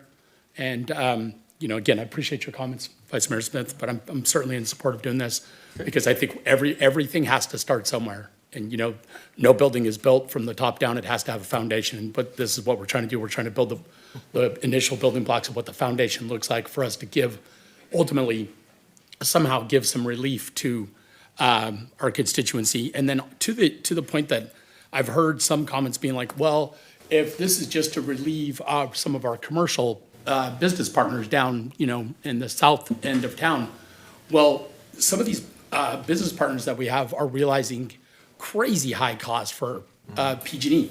And what would it look like for our community if we couldn't work some way to give them some relief and suddenly SPI packs up their bags and moves to somewhere that's, more affordable to do business? That would be incredibly detrimental for our community, right? Or any one of our business partners down there. So if we could start with those foundational building blocks that we're talking about and giving somebody some relief and then radiate out later, whatever that looks like, this is vitally important for us to consider that, in my opinion. So I'm in support of what you got going on here, okay? Thank you. Okay. Can I just make this real quick? Yeah, so you addressed my concern that wasn't in the staff report, so that's great. And then the CCA with Pioneer will next year start saving people money immediately. So those are all in the bucket, and so I certainly appreciate your comments. We're all looking at how to provide. But I do appreciate you, having that answer for me. Without that, I would have been, it would have been a little difficult to. Last comment on my. As I saw it, okay. Yeah. Do we have any public cards? We do, sir. All right, let's have the public cards. Okay, we will begin with Brenda Narayan, follow that with Brian Wong. Welcome, Brenda.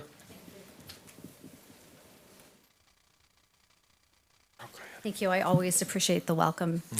Again, my name is Brenda Narayan. I'm with PG&E. PG&E is proud to serve the North State, including the community of Oroville. We're committed to delivering safe, reliable, clean, and affordable energy to our customers here in the city and throughout our service territory. While we understand and respect the focus on affordability, proposals to pursue municipalization makes promises that are not supported by real-world experience. Government takeovers of electric utilities are extraordinarily complex, costly, and long-term undertakings. I want to talk about studies for a moment. There are many independent studies and examples to draw from, including the City of Hercules in Contra Costa County, which is about the same size as Oroville, and Pittsburgh, California.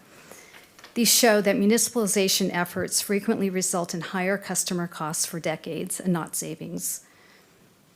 Although the study that the city is evaluating tonight is presented as a prudent first step, its scope mirrors analyses that have consistently shown limited feasibility for cities here in California and across the United States. The city should carefully consider whether dedicating additional taxpayer resources to this effort is the most effective use of limited funds.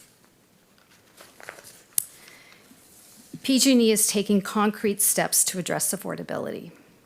Electric rates were reduced in March of this year, and this is the 5th reduction since January 2024.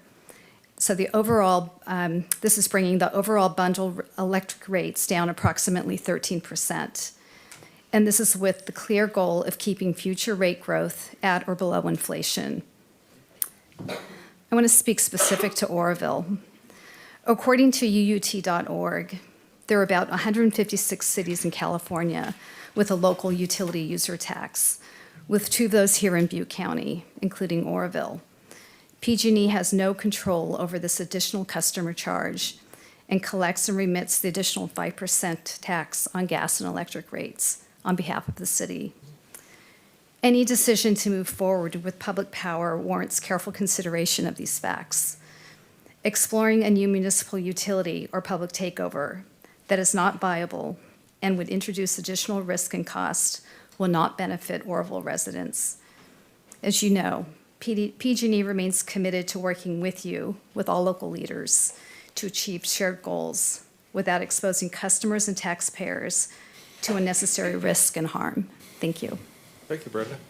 Thank you. Up next, we have Brian Wong. Welcome, Brian.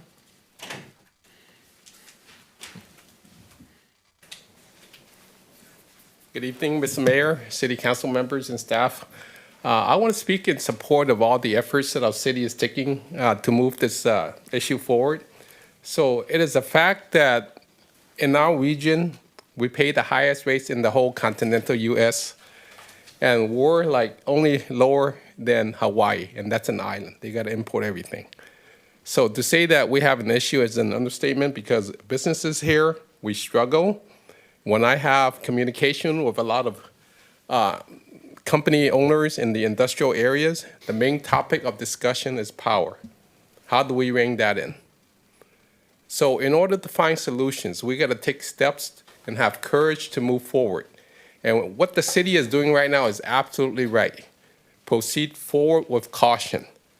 Take every step, look at all the potential liabilities that can come with each action, but knowing at the end the community needs this. Just for example, to run a restaurant compared to 2 years ago, in the summer months to run the AC, it's more than, not more, but close to doubled. So how do you run a business when rising costs for materials is going up, labor is going up, power is going up, and also your customer base can't afford to eat out as often? So that's the issue. How do we fill these downtown spaces when the math doesn't work? So this is part of that equation. It might be simple, but it's part of every equation in the financial model for big industries as well as small businesses. So this is a very important issue. So well done. Keep moving forward. Thank you. Thank you, Brian. That's all I have for submitted comments, sir. Call for the carpet. All right. Any council questions or comments or motions? We're on. Motion that we Fusion Strategy Solutions preliminary power supply feasibility analysis. A second. Call the roll, please. Motion passes with 5 yeses, 1 abstention, and 1 absent. Thank you, folks. And Scott Burnham, thank you very much, sir. Thank you, appreciate it. All right. Now we'll go back to regular agenda, and that was item 5, I think. Correct. And I have to Okay. my wife for the bank. All right. So noted. Item number 5 is new public funds money market account. Who has this? Ruth? Good evening, Mayor Pittman and council members. I'm bringing before you tonight an alternative to our LAIF investment fund. In May of 2025, we transitioned our banking over to Golden Valley Bank, and since then I've learned that they have another option for us that would replace our LAIF. They have a public funds money market account that would yield us comparable interest that we're earning on LAIF, and it would make transferring back and forth much easier to have a money market right there connected to our account. So when I was approaching this and thinking, what's the most prudent thing for taxpayer money, I approached this on more of a why wouldn't we do this instead of why would we do this. And I haven't found any reason why we wouldn't. So we did have a call with the bank, and it alleviated all of our concerns and our concern for risk. And we believe it is pretty much comparable to LAIF. I don't know that it's not as safe as it is in LAIF right now. So again, I don't know why we wouldn't do this. So that's what you have before you to consider closing our LAIF and opening a new public money market account. Thank you. Vice Mayor Smith is in the queue.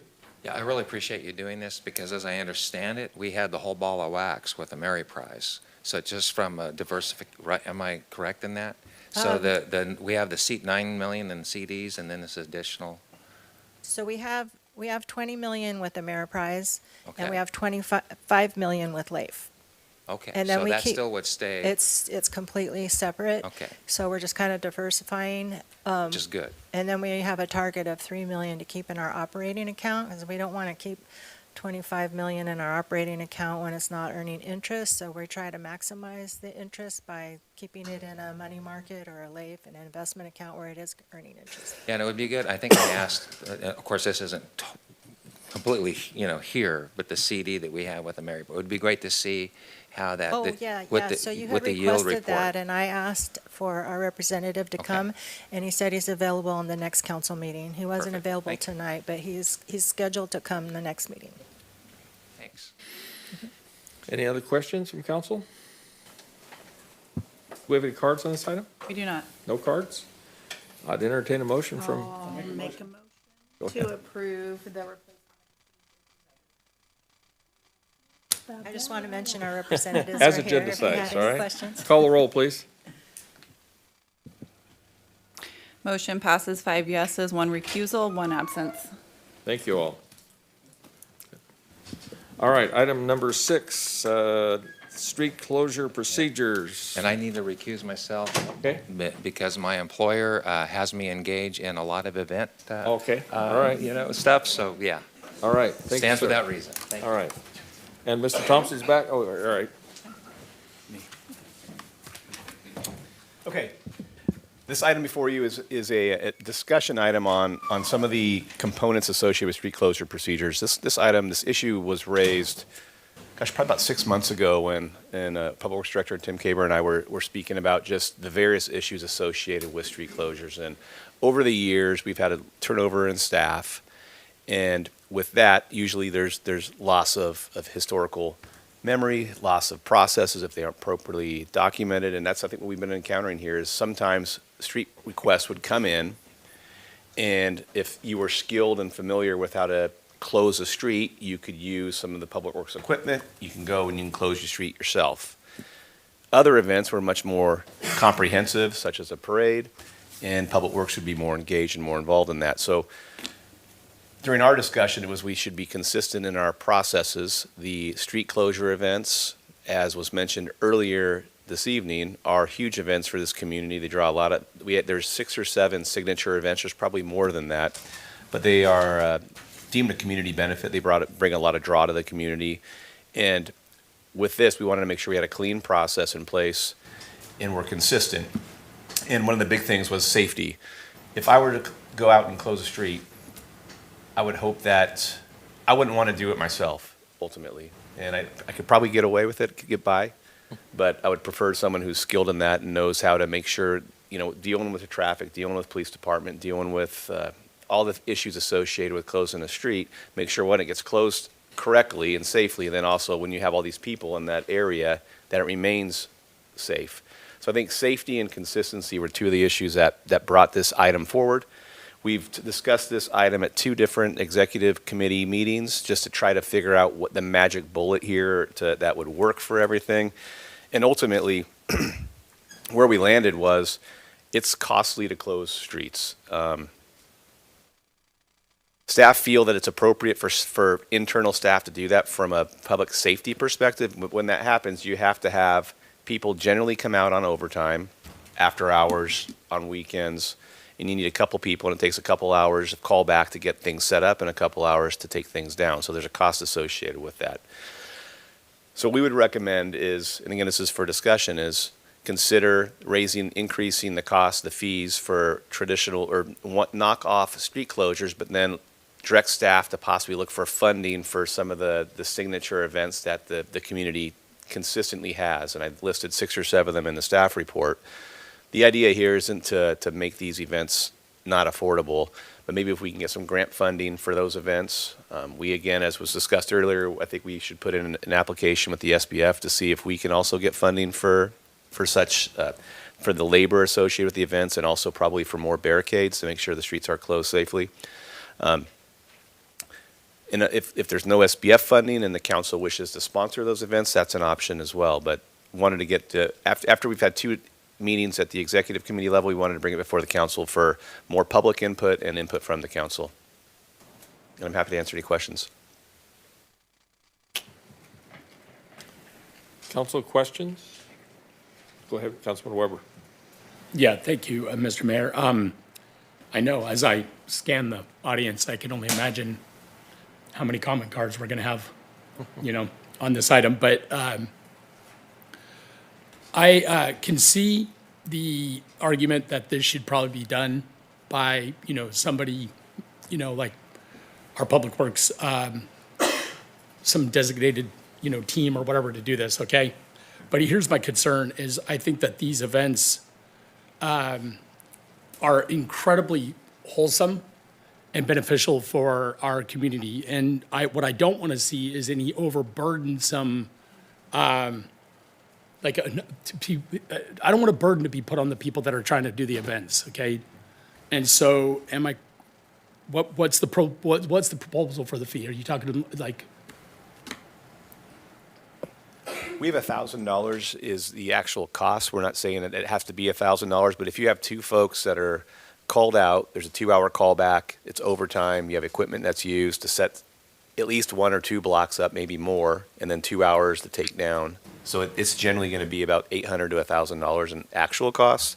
And that we did look at other cities, and that's pretty consistent if you're going to have street closures in other municipalities. So are we like legally bound to do this, or can we continue doing the things the way we've done them, without, if we were to come up with some procedures, protocols that would make sense for, say, people that were doing them, because we've gone, please forgive me, but we've gotten this far without, like a formal approach to this. So are we legally bound to do this? Because I'll tell you right now, $1,000 fee, that's just unbelievable.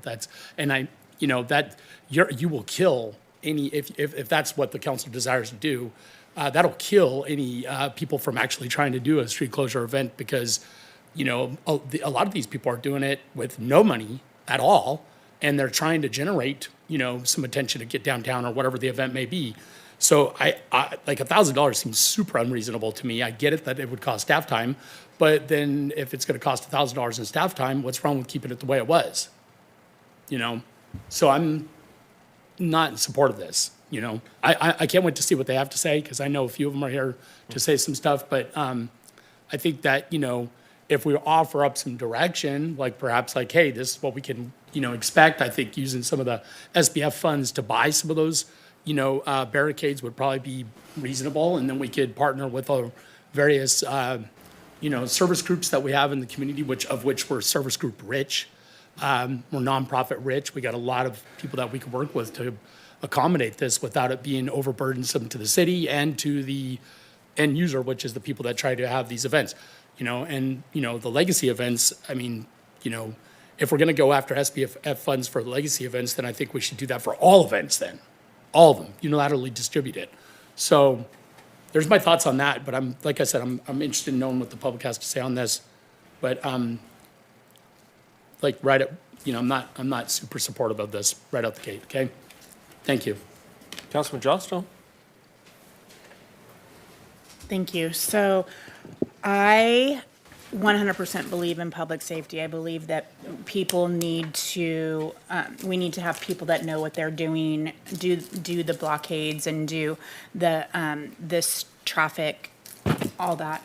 I cannot support $1,000 unless we can find funding, where we can offset a lot of that $1,000, for these different events that are going on. I would like to see us look into that aspect first to see if there is even funding available that we can utilize before we put something like this in place that would be at the cost of the people putting on the event. I know it needs to be done, and I can see why we're doing it, but I would like to see if there's some kind of funding available that would cover most, if not all, of that cost. Thank you. Anyone else? I'm up in the queue. This is a difficult one because a lot of times we would rely upon volunteer labor in these events, and sometimes the volunteer labor has been very, very successful, but sometimes volunteers don't show up and don't do anything, and then the city has the due diligence to take care of barricades up and down, back and forth.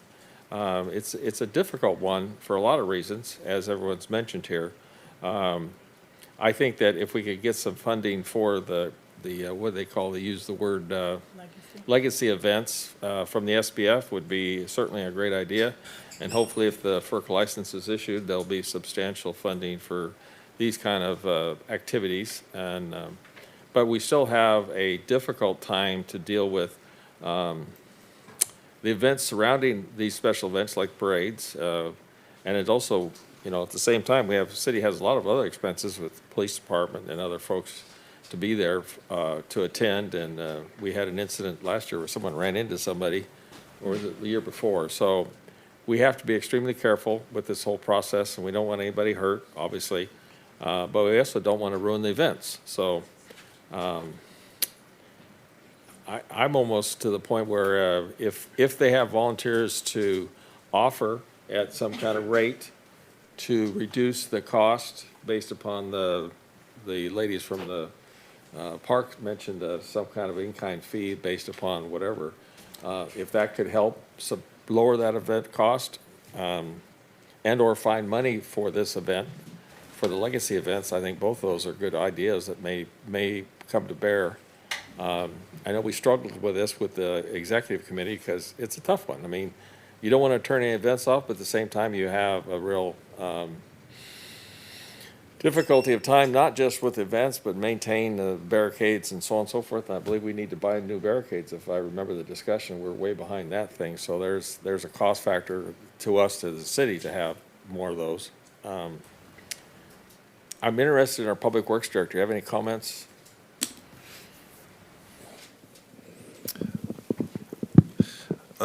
This one really came about when I got here. You know, reviewing the traffic plans, they were less than adequate just for traffic flow, traffic safety, and in discussions with Wade, it was also we're taking the out of hide from his crew to put them out. So really, it's we get $103, $104 for a use permit for a parade, but then expensing all using all the labor. I think one of the questions is if the council wishes that to continue, you know, we're doing it without permission essentially. But if that's the direction of the council, to consider doing business as usual and while pursuing SBF funds or supplemental funding for some cost offsets. I think that's my real question.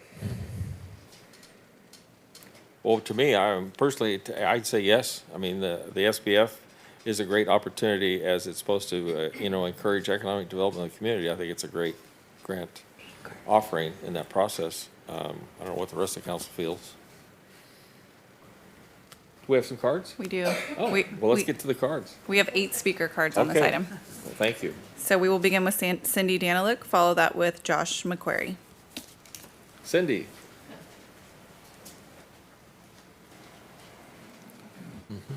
Hi. Hi.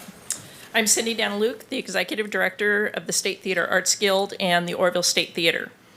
We believe the long-term success of the Oroville State Theater and downtown Oroville depends on expanded tourism. As supportive as our local community is, local support alone is not enough to sustain a thriving retail and entertainment district. At the theater, we have seen firsthand that events involving street closures generate significantly more interest. When streets are closed, people feel invited to explore. They wander into the theater for a tour, discover what we have to offer, and often return later for an event. By contrast, downtown events without street closures simply do not create that same level of foot traffic or engagement. Last weekend, we closed 1 block of Myers Street for BAM, Butte Art Market. We hosted 15 vendors and 300 visitors from Oroville, Chico, the Foothill communities, and even Yuba Sutter. Retail businesses on our block were able to bring their shops outside, and business owners told us they saw increased sales compared with the typical Saturday because of the increased foot traffic BAM created. Because of that success, we would like to explore expanding this type of event. However, that may become cost prohibitive under the current proposal. We understand that these events create additional work for city staff and that public safety must always come first. We respect that and hope we can find a reasonable compromise, one that protects safety without discouraging organizations from creating the kinds of tourism-driven opportunities that help downtown grow. I have also heard there's interest in grandfathering legacy events through SBF funding. I do not believe the city should be in the position of choosing which events are worthy of that designation. There are new events that are very popular that are not included in this proposal. If the council determines that fees or additional staff involvement are necessary for street closures, then those requirements should apply equally to all street closures. No event should not be unfairly burdened, especially when they may be critical to the future success of downtown Oroville. A better use of available grant funding would be to purchase appropriate signage and barricades that could be made available for any organization to use. This would ensure proper, consistent, and safe setups for all events, while also reducing barriers for community groups trying to bring people into downtown. We all want a vibrant, successful downtown. If we are serious about that goal, we need policies that encourage growth, tourism, and new opportunities, not ones that unintentionally make them harder to create. Thank you for your time. Thanks, Cindy. Thank you. Up next. Up next, we have Josh McQuarrie, followed by Gina Garcia. Welcome, Josh. Hi, guys. Hi. Thank you for having me. Well, I didn't get to prepare for this or anything because I kind of heard of this a little last minute. But I'm Josh McQuarrie with Ordam Cruisers. I've been the president the last 5 years.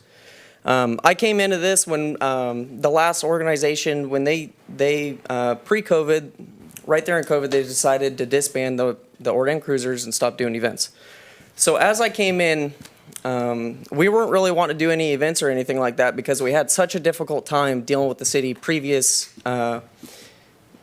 board and all that stuff. And we started kind of coming back in with the Salmon Festival and all that stuff with Eric and all that.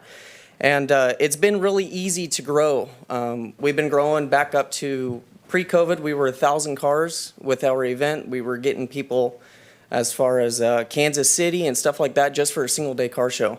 So, you know, not only is it car count, but with that car count, there could be 2 to 3 people per that, you know, families coming in and people that hasn't been to this area. And the $1,000, sorry about that, wasn't really prepared for today. That $1,000 fee for the $1,000 fee for that's going to be taken away from what we're doing. We're a nonprofit. What we're doing is we're taking these funds that we're raising, giving back to the community, whether that be scholarships or other little nonprofits like the Hope Center and stuff like that. And we're trying to give back, and we don't want to be charging our participants that upper wage, that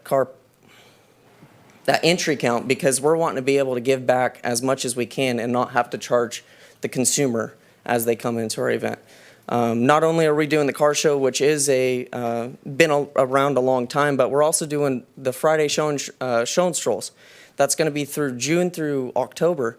And Tracy and Joyce back there, they actually started this and they funded this out of their own pocket. And they're just doing this for the benefit in downtown, getting people into those restaurants, getting people into those businesses. And if you guys started charging that event would die. And I just don't see how that could happen. So, thank you. Sir.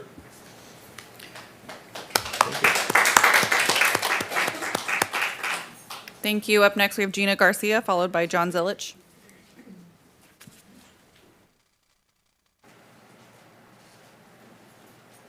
Welcome. Mayor and council members. Yes, I am a newcomer, and I did host for the very first time our event in downtown. I did go through all the rules and everything that was set forth. I worked with the city engineer to take into consideration the traffic flow, but also the pedestrian flow, because safety is a major factor in event, setting up the event space. So I wanted to make sure that none of the storefronts were blocked. So I wanted to put everything in the middle so that you also have pedestrian traffic going in through the sidewalk, not in through the street or anything, or if they wanted to, but that way the vendor has kind of like a 360 where they can not just be front, and that way they can have everything. So I did organize this event, and I did it all, we did it all through volunteer work. We provided our own barricades. We did our own volunteer hours. We did the whole decoration, everything like that. So we started with a zero budget.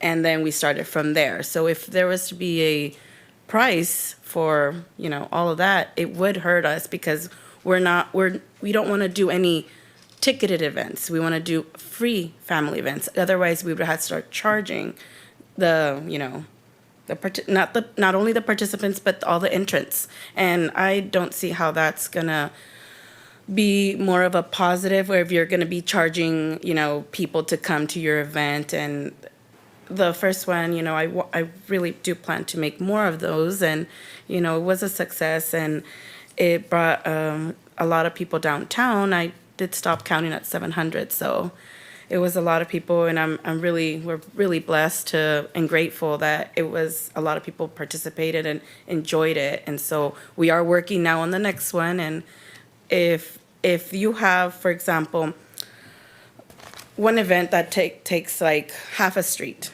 or 2 streets, is it going to be the same charge as 5 streets or a different section or anything like that? There has to be, you know, a template or something like that. And we did work with Recology, and we did work with the porta potties, because I wanted to make sure after the event we left the street as if, or even better. You know, I don't want to leave mess or anything like that. So it was a very positive event, and I'm really appreciative that we were allowed to put it on. So thank you. Thank you. Thank you. Up next, we have John Zilich, followed by Brian Wong. Welcome, John. Welcome, John. Oh, okay. Here's your solution. It indemnifies the city, makes everything go away, makes all the costs go away, makes everybody happy. What you can do is, if the city has to set up the barricades, the individual running the event gets charged for the barricades. What the city could do, in my opinion, is they could reach out and ask the public for traffic control stewards. These would be volunteers that would come forward with the experience necessary to set up traffic control. They would have a list of them and a list of phone numbers and contact information. Whoever wanted to have the event could contact these stewards.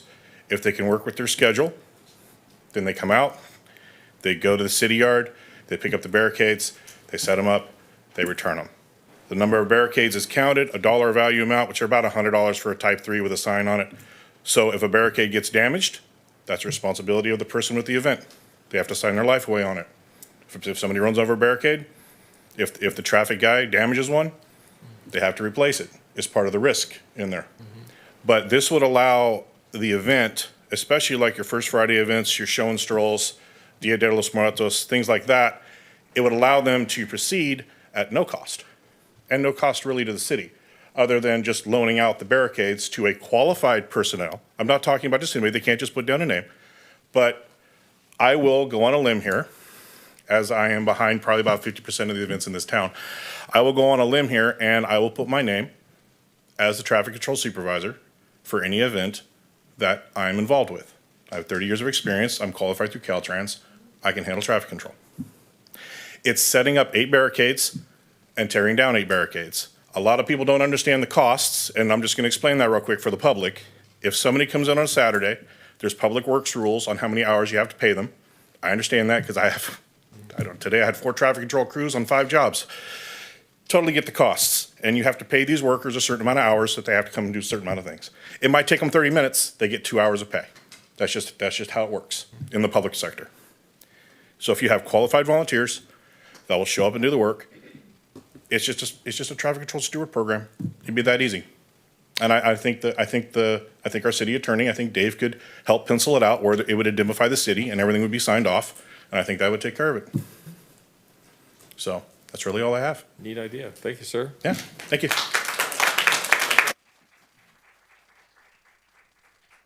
Thank you. Up next, we have Brian Wong, followed by Dean Hill Jr.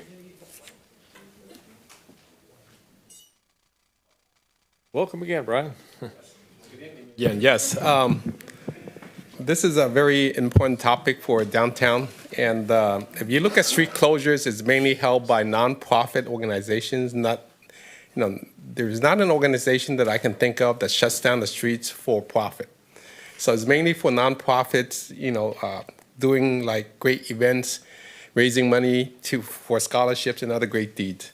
So if the concern is about street closures, mainly if you look at the majority of the street closures, it happens on Myers Street between Montgomery and Robinson.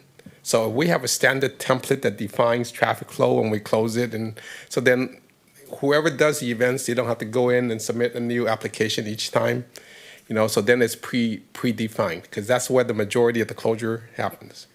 So it's all volunteer based. Everything that's happening right now, in last week's event, I helped, take down the tents and tables and chairs, So we're a small community. Population is only 20,000. We can't expect like our government to take care of everything for us. So everything is volunteer based. And, if we're hurting for any kind of support, then Jordan's Crossing always steps in to help with their volunteers, so we're always appreciative of their work. So many times in Salmon Festival, when we need like quite a bit of labor to help or anything like that, they always step up and help. So everything is volunteer based. So thank you. Thank you, Brian. Thank you. Up next, we have Dean Hill Jr., followed by Kent Fowler.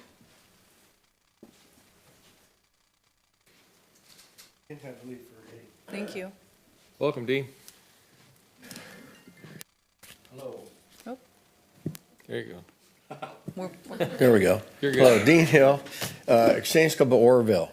And we're concerned about the new fee. The first thing is the $1,000 per event. We've been putting on the Feather Fiesta Day Parade and the Veterans Day Parade for many years, probably over 50 years. We really hope you don't go to the $1,000 per event. That could be a deal closer for us. I'd really like for the city to take on all that responsibility. We'll just come and help with the event. That would be awesome. The second thing is, I heard the SBF was going to try to get some more barricades. That would be a great thing for the city. When we started the parade, the city had enough barricades for us and signs that we needed, and we only blocked off one street. That was plenty, but then over the years, the car show stepped in and joined with the parade. So this Feather Fiesta has gotten bigger and bigger and bigger. Well, now the car show got all the barricades, and the Exchange Club's been reaching out to state parks, and now we're trying to reach out to DWR to try to get more barricades. We've settled the one, but we haven't secured the other one. And the other thing I'd really like to do is reach out to Tim. I don't know what the direction looks like for our standard Feather Fiesta Day Parade. The Veterans Day Parade increased our amount of barricades by 3 times. We did it, and we had to have over 100 barricades. We blocked Bird Street, a sign on Bird Street, and a sign on Robinson Street. So we had to increase our number of barricades in time. So I want to sit down with Tim and get out so we know exactly how many we're going to need. The third thing is we've had a lot of help. Bill Spear with Jordan's Crossing has helped us out, closing streets a lot. We reach out to Lyman's College for some traffic control when we can, when they're available. And then we really had a lot of help from our police department. We used to have the STARS. We'd come out and help. They were the Sheriff's Department STARS. They'd come out and help streets. And the police department helps close the streets. We had MLEs at some of the intersections and stuff. But the thing that's changed is a lot of people don't, we block the streets off, we put the barricades, we put tape. People come up, tear our tape, move barricade, drive through, drive down the road. And that's where our police department's helped us out a ton on that. And yeah, we did have an incident one year. Some person on Mitchell took off the street and they drove into the parking lot and hit a cheerleader on the Rhinos that was going to the Rhinos float. So yeah, I understand the big concern for sure, but my suggestion for safety is have, instead of... Your time's up, Dean. Okay. Thank you, sir. Thank you. Thank you. Up next, we have Natalie Sheard, followed by Rory Summers. Hey.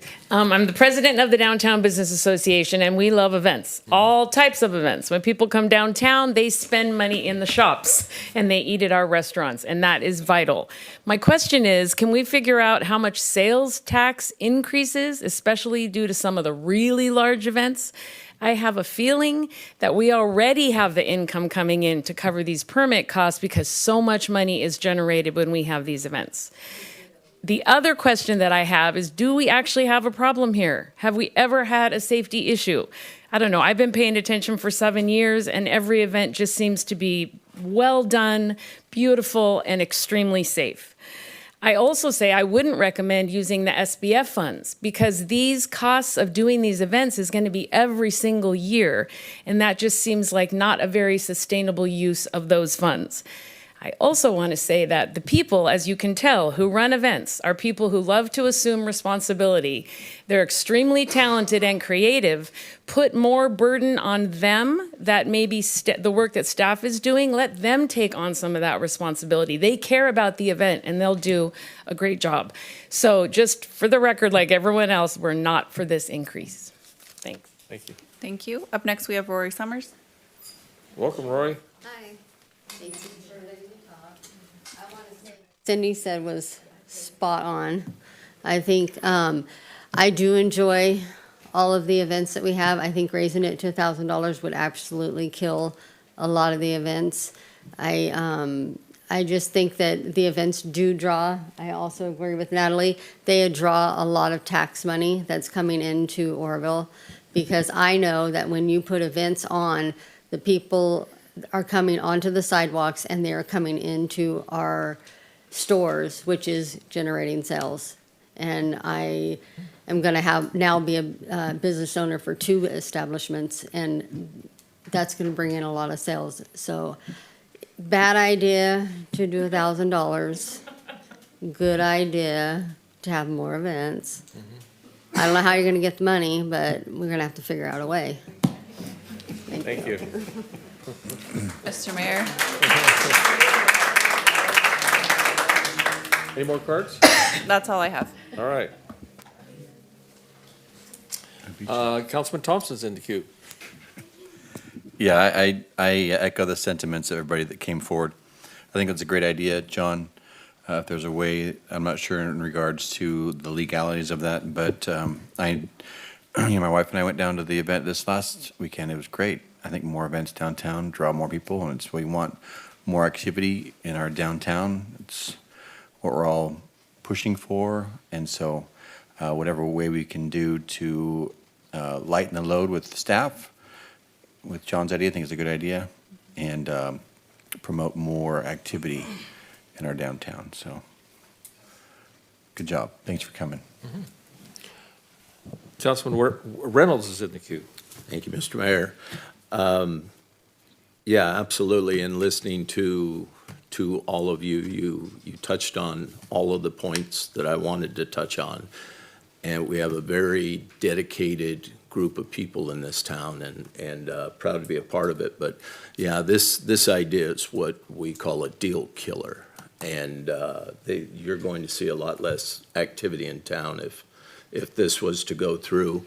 And you're absolutely right, Mr. Zillage. What we need to do is create and Mr. Hill, we need to create a class to train competent people with each one of these organizations that could go through the class, hour-long, whatever, but give them all some universal knowledge in what's to be expected of them. And I think that it would make our job at the city a lot easier if we created this training and put them through it, because then we would all be on the same page. But yeah, this is a deal killer. I'm not in support of it. Thank you. Councilman Weber's in the queue. Yes, thank you, Mr. Mayor. So I can't agree with the sentiment of Councilmember Johnstone earlier when she said she's all about safety. I'm all about safety as well. We want safety, right? Everybody wants safety, okay? But there's a saying that says, if it ain't broke, don't fix it, right? And so clearly we need to, do some sort of training I think that if, to you, Tim, I'll say this, if you must put your hand to this, then please do it without overburdening our citizens and with cost and huge road closures. So, I think this educational element is a great opportunity for us to do that. And I've already said this, and I can't agree more with what's been said, totally against this. That's a huge, unreasonable overburden cost to the users. So totally not in support of this, but I am in support of further development so we could see this, an educational piece come to light, like Mr. Zilich was talking about, or something like that. So thank you. Councilman Thompson's back in the queue. Yeah, just something I forgot to say is, from my understanding, just like Brian Wong mentioned, that most of these events are on Myers between Robinson and Montgomery.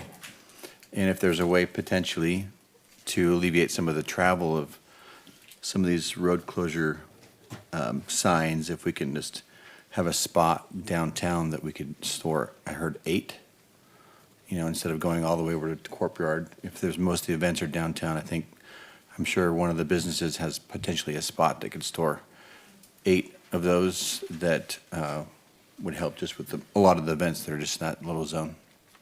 Just an idea. Councilman Johnstone.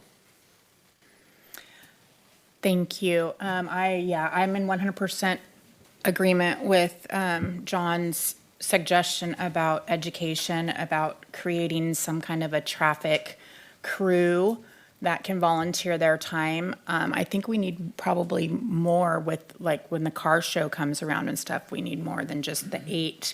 So if we can maybe do some SBF funds for the traffic control, but putting on just a standard training that anybody that wants to volunteer for traffic control can be like certified in or something I think would benefit everybody. And we have such great community members that love to volunteer that I'm sure we could get plenty of support in that. Thank you. Councilman Reynolds is in the queue. Sorry, I just wanted to talk last. Oh. No, I'm kidding. There is, I'm not sure what's under there now. I haven't been under there in 6 or 7 years, but under the convention center, there's quite a bit of storage under there and quite a big open area. And that would be a good spot for Councilman Thompson's idea of storing the barricades a lot closer. So, thank you. Okay. Anyone else? I'll end up, just to go along with the consensus, I think Mr. John's idea is good, that we have a trained crew. We also need to have adequate barricades. So I think going to the SBF for more barricades is a good idea from a capital expenditure, so we have a full inventory. And I'd even like to go toward being how volunteers are going to use, let's go toward the plastic ones versus the heavy metal ones that are more difficult to move around, if that's possible, and train the folks up. And I also think his idea of renting barricades per event is probably valid, because the big events have more need, the small events have less need, and it would be fair to have some kind of process there for that. So just throw that idea. I think that's a great idea. Looks like we have consensus. Is there enough direction to put something together? You were asking for input, we got it. All right, Councilman Thompson? Yeah. If we were super rich, it'd be great to have electronic ballards that just went down to the ground. Raise them up. We'll add that to the capital project list. Okay. Be careful. We can only dream. Yeah, boy. The man hours over years and years would pay off. Hey, folks, thank you all. Appreciate your comments, and this is what local government's for, to have you all come and tell us what's going on. So thank you all. Thank you.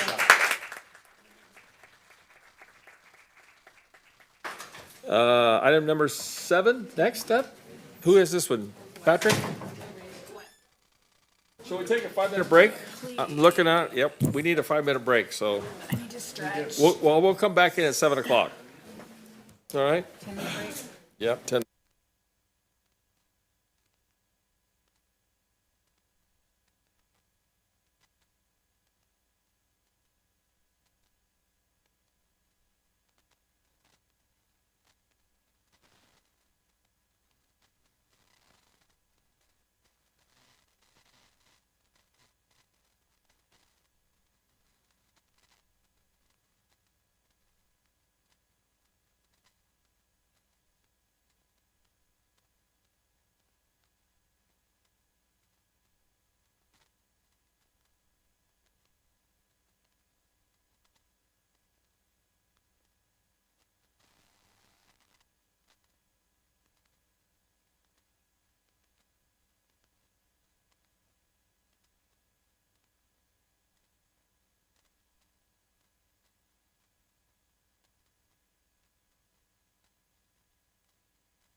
Do we have a council? Yeah, we have a council. Or we're back in session now. Kayla, you ready? Okay. Wes, welcome. Item number 7, annexation feasibility study update, proposed annexation of the Lincoln Ophir study area. Thank you, sir. Thank you. And she'll put up the first map. As you know, last year, this commission heard maybe 6 or 7 possible annexation areas, about 3,500 acres spread around all over the edges of town. And the city council approved investigating these for feasibility. Real quickly, they are Long Bar, Rio de Oro, which includes the former Louisiana Pacific Mill and Surplus City in that area, Oro Bay and Wilbur Road, 3 Thermalito options, and then the Lincoln Ophir annexation area. Do we have a map on Long Bar? You mentioned Long Bar Road. I think we have a map on that. Not in this packet, no. Okay, that's fine. I just wanted to sure I'm not missing it. Okay. All right. As we learn more, the options most likely to be successful first narrowed to 3 primary ones, Thermalito, Rio de Oro, and the Lincoln Ophir. The feasibility study is now done. It's in your packet. Out of the 3, the most positive fiscal option is Lincoln Ophir as currently defined. The others have a lot more housing, so they tend to be a negative fiscal in the long run. And the numbers are all in your packet. Staff is requesting approval to pursue this annexation, the Lincoln Ophir annexation now, for several good reasons, some outlined in your staff report. First of all, the net fiscal benefit, because it is primarily a bunch of industrial properties, industrial land. Second, many of the owners in the area are interested in annexation, have expressed interest. 3, this is a compact, fairly simple annexation as shown. There are 28 parcels in the primary area and 21 parcels in that 70-acre yellow area. Only about 14 landowners in there total. Fourth, there's lots of industrial activity in the area. We've heard a lot off and on about Yosemite Clean, which would be in that area. It's near the South Ophir Warehouse Project, which we're optimistic about for that, or some smaller version at that location. The shuttered Setzer Forest Product site, which is shut down. It's down at the bottom point there in the map. That has recently been purchased and is actively being sought to be leased. It's 160 some odd thousand square feet. Also, the sawdust spoil pile from Louisiana Pacific there north of Ophir on the industrial land is being cleaned up, and the area is being prepared for reuse. Perhaps the most important as we pursue the Oro Verde utility to bring new power to our industrial area, we want to continually balance the available power with the users in the area. If we annex this land, Oro Verde could conceivably serve this area as well. State law, Oro Verde can only sell power to entities inside the city limits. So this is the proposed annexation, which would potentially help that. The map before you needs quite a bit of tweaking before it can be finalized. In fact, the Planning Commission has looked at this and has made no recommendation at this time. We're not also looking for a recommendation. We're just going to be looking for consensus to proceed. The possible addition of the 70 acres, that's the yellow area, that was an idea that came up from the Development Review Committee meeting. Secondly, state LAFCO law says that we must also annex any adjacent disadvantaged unincorporated communities that might be adjacent to this area. The second map that one. The crosshatched area is the proposed annexation area. The crosshatched. The yellow is actually the cemetery. Number 7 is a duck, which includes Virginia Avenue, which is that long, narrow, yellowed area. Apparently, Virginia Avenue was not annexed during the South Oroville annexation process, and apparently there was quite a lot of discussion about that at that time. I don't know if anybody in the room understands or knows that. Look at Belser's eyes. Number 8 is another duck, which is south there, and it overlaps the proposed annexation area. So by state law, we must annex that area as well with 112 parcels unless the preponderance of written evidence shows that the residents in the area oppose annexation. So our intent is tomorrow to send a letter to those 112 parcels to try and to tell them we're considering annexing that area and to try and ascertain whether or not they would like to be annexed or not. There's another issue about ducks, and that is that this is from these numbers 7 and 8 are from our 2009 general plan. A duck is defined as an area with a median household income less than 80% of the state average.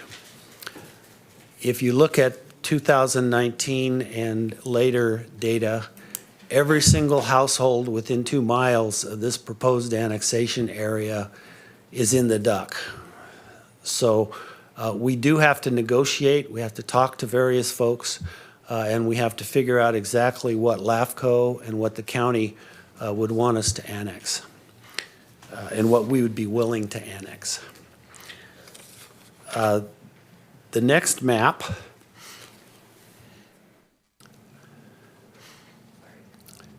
is Virginia Avenue.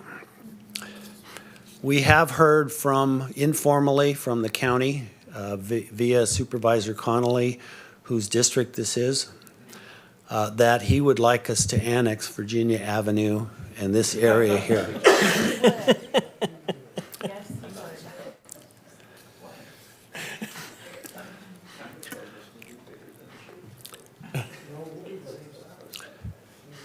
So it's common that residents in unincorporated areas resist annexation.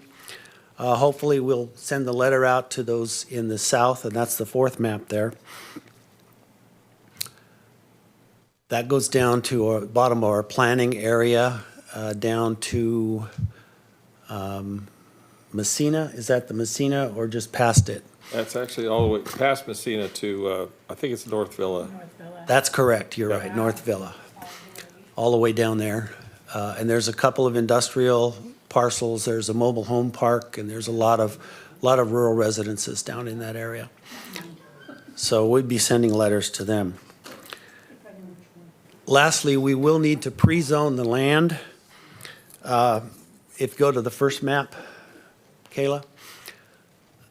The general plan right now shows that this is intended for medium-density residential, so we would be wanting to pre-zone it to industrial and some mixed use.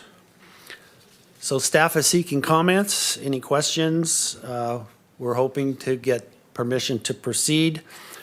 The schedule on page 108 of your packets would include workshops, letters, GIS mappings. Apology for the quality of the maps in front of you. That works, that's good. You have on consent something that will hopefully help us with that. And other official hearings before the Planning Commission, and then to come back to City Council perhaps as early as July. Thank you. Okay. Thank you, sir, for your presentation. Councilman Thompson's in the queue. Thank you. Yeah, my first question, forgive me, can you go back that image of that map, please? It's just a curious question. Where the yellow meets the red, there's this S, there's this curve that goes all the way up behind the cemetery. What does that represent? What was that? Or I'm sure it's some historic road or was Oh, there? yes. Thank you. I did not mention, I intended to, that at the Planning Commission, that is a abandoned railroad line that the city, I think the city owns. And to the west side or to the left side, we would propose to zone industrial. To the right side, which is along Lincoln Avenue, we would propose to zone mixed use. However, at the Planning Commission, a representative of the two mini storage units that were there came and said that he would oppose annexation. So we may end up limiting the annexation area to that rail line there. That's another refinement that we might make. Okay, and then my assumption is, especially with the land south of that, I believe it's number 8, that either that or the other one, that's going to be opposed by those residents because for whatever reason, I'm not sure if I found too many residents at all that have been, excited about annexation. So if you're saying if the residents do we have to, if we want to annex this area, do we have to, are we forced to annex 7 and 8 or just one of them? Only 8 is contiguous to our proposed annexation area at this time, and so only 8, I believe, we would have to annex unless. So you're saying with 100 and something, 20 parcels down that's in section 8, that if there's enough response, then the city doesn't have to look at, because that's pretty far south for our cops to have to drive, that might be potentially in Thermalito, then drive all the way down, there. That's a drive. Yeah. So. Quite a stretch. If we get enough written evidence for opposing annexation, then we do not have to continue with it. Gotcha. Okay, those are my questions. Thank you. First map, the actual area in yellow also includes Metalworks, which is on the corner of Ophir or it's now called Ironworks, I think. That particular facility was, when we had the enterprise zone, we were actually the code enforcement for that facility. And we kind of bent over backwards to get a classification in the code so they didn't have to fully sprinkle those buildings. And I believe it's called the S something. And we worked very diligent for that so they could expand their buildings. They were one small building, and because we were the enforcement power during the enterprise zone, we actually helped them tremendously. I would like to remind them in the fact that, that was a big help for their project. Different owners than they are today, but that was a big thing, because I would imagine the retail sales off that will be considerable. In terms of that, when we move to the next, and I have no problem with that map at all. That's a good idea. There has been 1 or 2 suggestions that we, in fact, go farther east of Lincoln and perhaps even annex that manufactured home subdivision that is pending. Building is pending, yeah. So we don't have to limit ourselves to Lincoln, but that was simply the elegant line that staff drew. Right. And my understanding is they have funding now for that particular subdivision, so it would be, if we move forward with this progress, we certainly should have discussions with them on that particular project. The second map, I have no problem with that map, except for the yellow area. And to be serious, the county of Butte needs to help us out if we in fact have to annex that.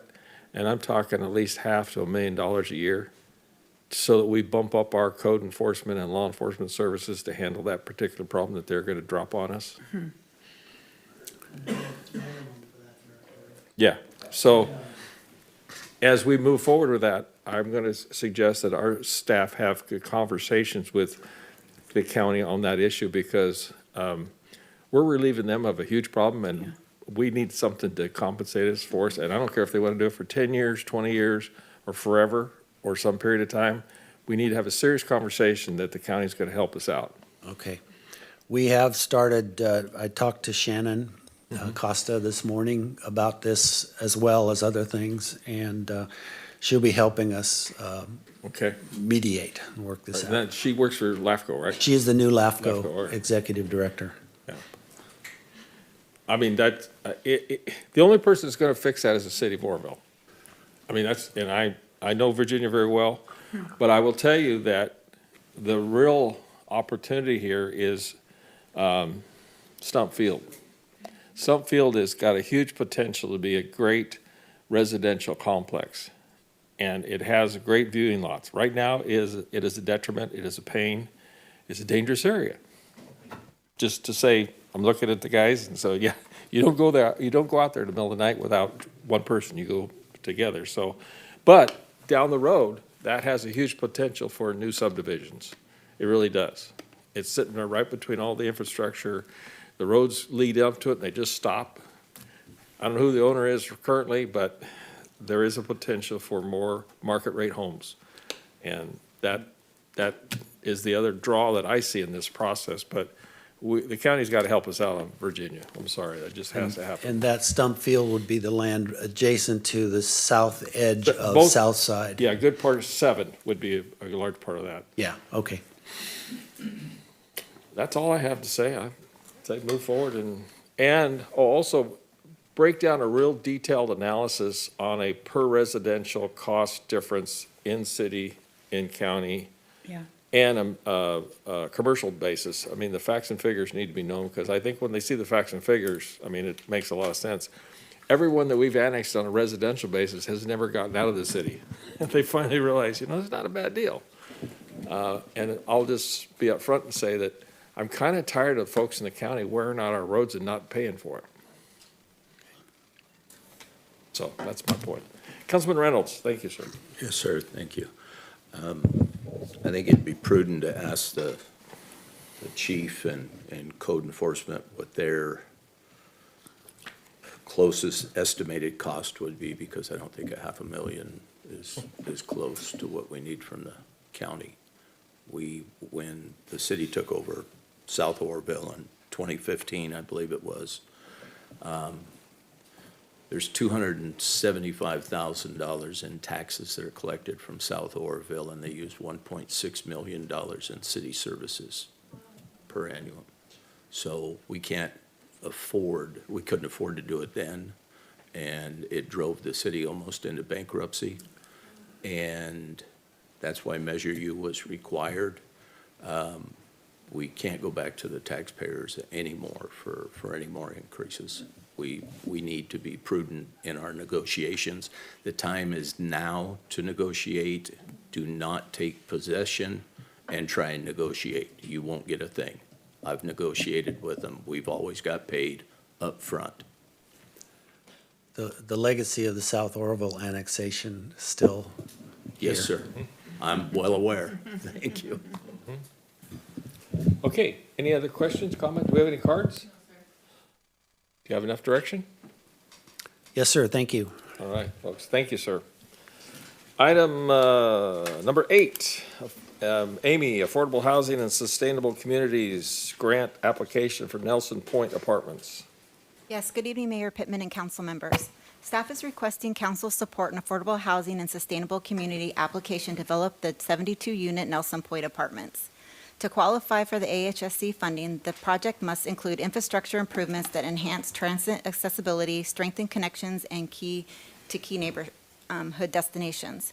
The current application proposes 3 components. The first component is the affordable housing development application of approximately $12 million. It will be 3 buildings with a community building, tot lot, fenced dog park, and a half basketball court. The second component is the housing-related infrastructure, which is HRI, of up to $3.2 million. Currently, the budget is at $1.4 million, but we don't have a budget set yet as to what all those improvements will be. This is for capital improvements that are an integral part of the, or necessary to facilitate the development of the affordable housing development, or that they're required by the locality as a condition of the affordable housing development. The city is requiring enhancements of the existing storm drainage facilities that are necessary due to prior developments and also the impacts of this development. Specifically, the runoff conditions that have resulted in storm drain capacity and conveyance issues along Nelson Avenue to ensure the proposed project does not experience premature degradation, flooding, and structural instability. Also, work will be done on the drainage system from Hammond Avenue to the drainage ditch located south of Hammond Park due to expected increase in service runoff. The final component is the sustainable transportation infrastructure, which is called STI, and that's approximately $3.9 million. And it will install almost 2.5 miles of new Class 2 bikeway along Nelson Avenue, Golden Eagle to 2nd Street to from Nelson Avenue to Grand, and 6th Street, Nelson to the Nelson Softball Complex. We'll also install and fill gaps and safe accessible walkways on the east and west side of 6th Street with related road repairs. New sidewalk of about 7,800 feet on the south side of Nelson, Golden Eagle to 6th and 6th to Table Mountain, and then west side of 6th Street. It will also install 16 new or reconstructed pedestrian ramps and 7 crosswalks, all in the project area. Staff brought this item to council in March of 2024 for pretty much the same design, excluding the HRI component to fix the current drainage problems we have on Nelson. However, the city was missed an award by 0.5 point in the scoring. If the project is awarded, it will bring between $18 to $19 million to Orville with over $5 million in much-needed infrastructure improvements. I'm available for additional questions, and we also have Cameron Johnson here with AMG, who's the developer of this project, available Zoom. Council members, questions? Thank you, Amy.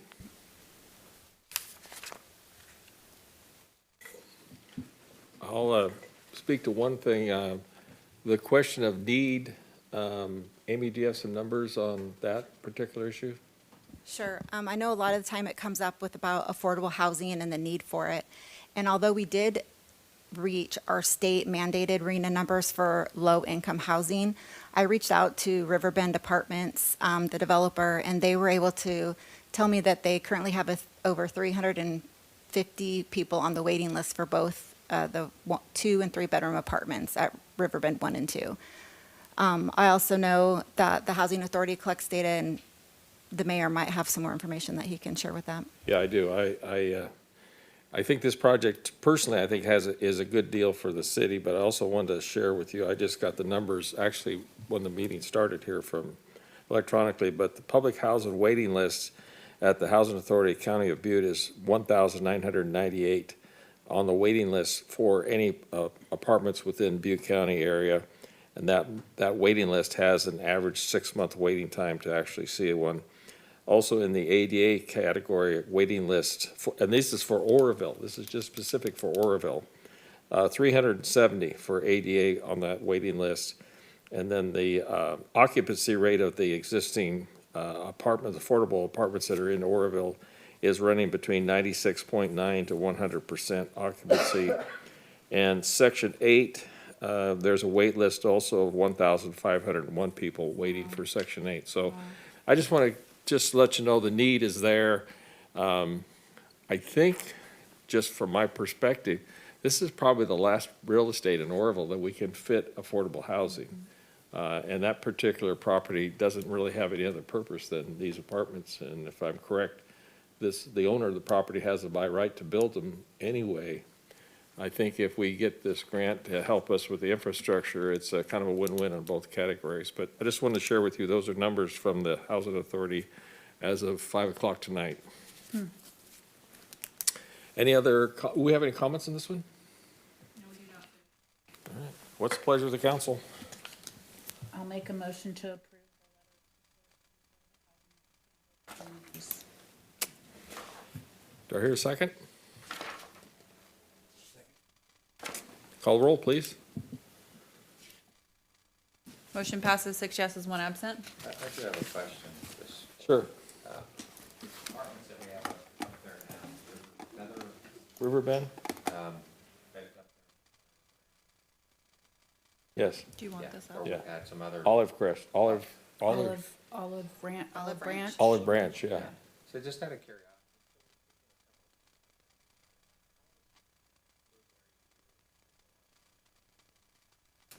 They seem to be. They don't cause any particular concern. And this would be like, very simple. Thing, Yeah. yeah. So that's, Okay, fair. Thank you, Amy. All right, item number 9, the elected officials transparency and accountability ordinance. Mr. Ring. Yes, this item is, we've had a number of discussions on this item, and I think there has been a lot of support to bring this item back for adoption. We did make some last edits at the last council meeting. Those edits are included in the packet, and it's ready for your consideration for adoption. Any council questions? Subject Comments? to two just additional comments. Yes, go One, right ahead. We need to do the bookend formatting to prepare for publication, which isn't there yet. And also, we should note for the council and anybody listening that the ordinance, if approved, adopted, takes effect 30 days after the adoption. Thank you, sir. Just to clarify that process. Councilman Thompson has a question. Thank you. Thank you. So yeah, I've been chewing on this one for a little bit. I know I made an amendment this last time, which I appreciate the staff working on, but I still just kind of went over it. It still felt like it was a little bit half-baked.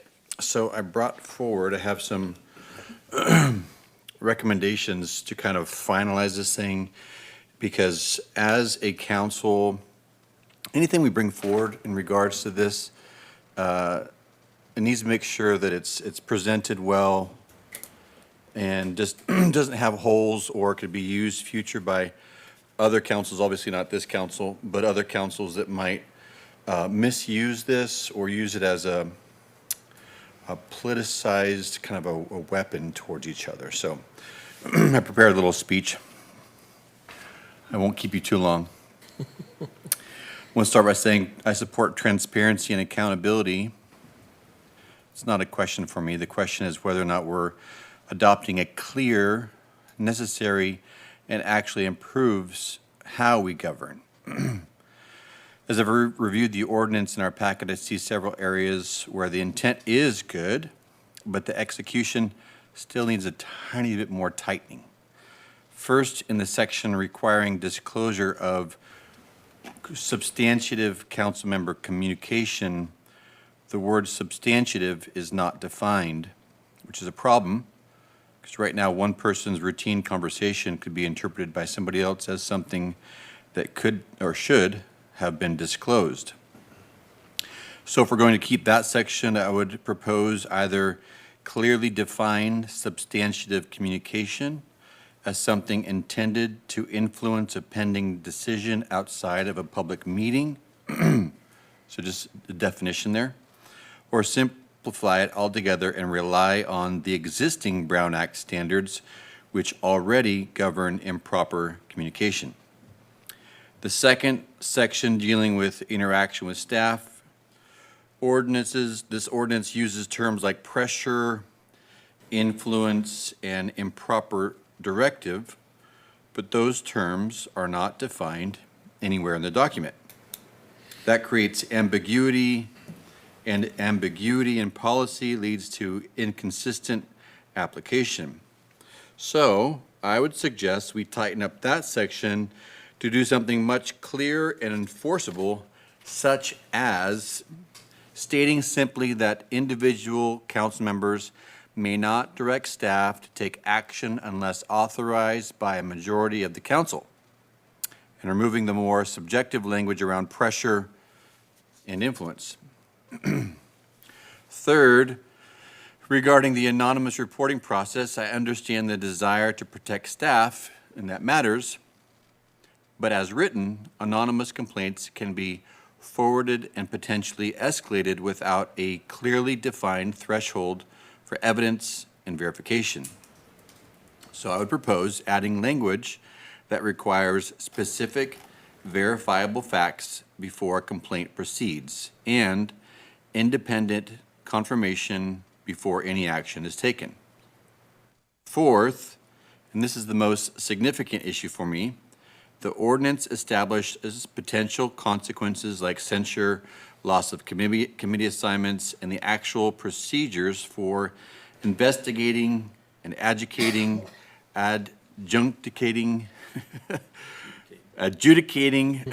thanks, violations that are not included here. Those are left to be developed later. From a governance standpoint, that's backwards.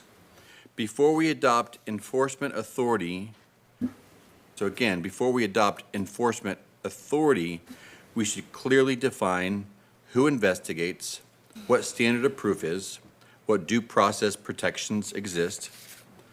So therefore, I would strongly recommend that we do not adopt this until those procedures are brought forward at the same time. And fifth, there are areas that appear redundant with existing law practice, such as restrictions on contract negotiations and conflict of interest compliance. Those are already in law. If we keep those sections, I would recommend simplifying them by to a single clear statement rather than restating what is already covered elsewhere. And finally, the section regarding property transactions over $50,000 requires additional steps. I don't see a clear justification in the report for why that threshold is needed or what problem it is solving. So I would either ask for that to be justified with specific need or consider removing it. So for me, this comes down to this. The intent is good, but the policy as written is not yet, for me, precise enough. I would support continuing this item and bring it back with defined terms, a complete enforcement and due process structure, and a more focused scope that avoids redundancy. If we do that, have this fully baked with patience, and I know patience is needed because we've already talked about this, we can pass something that truly strengthens trusts and stands the test of time, and I want to add, cannot be used for future councils to politicize something that we're intending for good purposes, and that can strengthen this council's transparency and authority and due process and all of that stuff. So for the help of all that I read, I have printed out very clear issues and recommendations that we can look over, the council can see, and you can see, and we can go from there. But I would love for this to be finally done and done well. I'm done. Thank you, sir. Vice Mayor Smith is in the queue. Just to add to the concert, honestly, with Section 5, council shall adopt a policy by resolution outlining the procedures. I would be inclined to agree with that sentiment that, the cart before the horse, that should be clarified because it's almost like an open-ended, and we can pile on some stuff before we even know what we're piling on. And then we've adopted something. So I think that alone, I think we should get her across the finish line. And I appreciate also some of your other comments. I think that they're well stated. Any other council comments? I'd say that does staff could have direction. I don't see any problem with the suggestions. So this is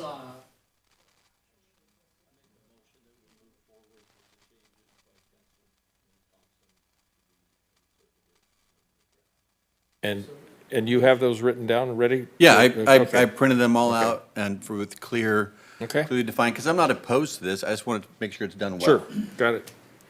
All right. Go ahead.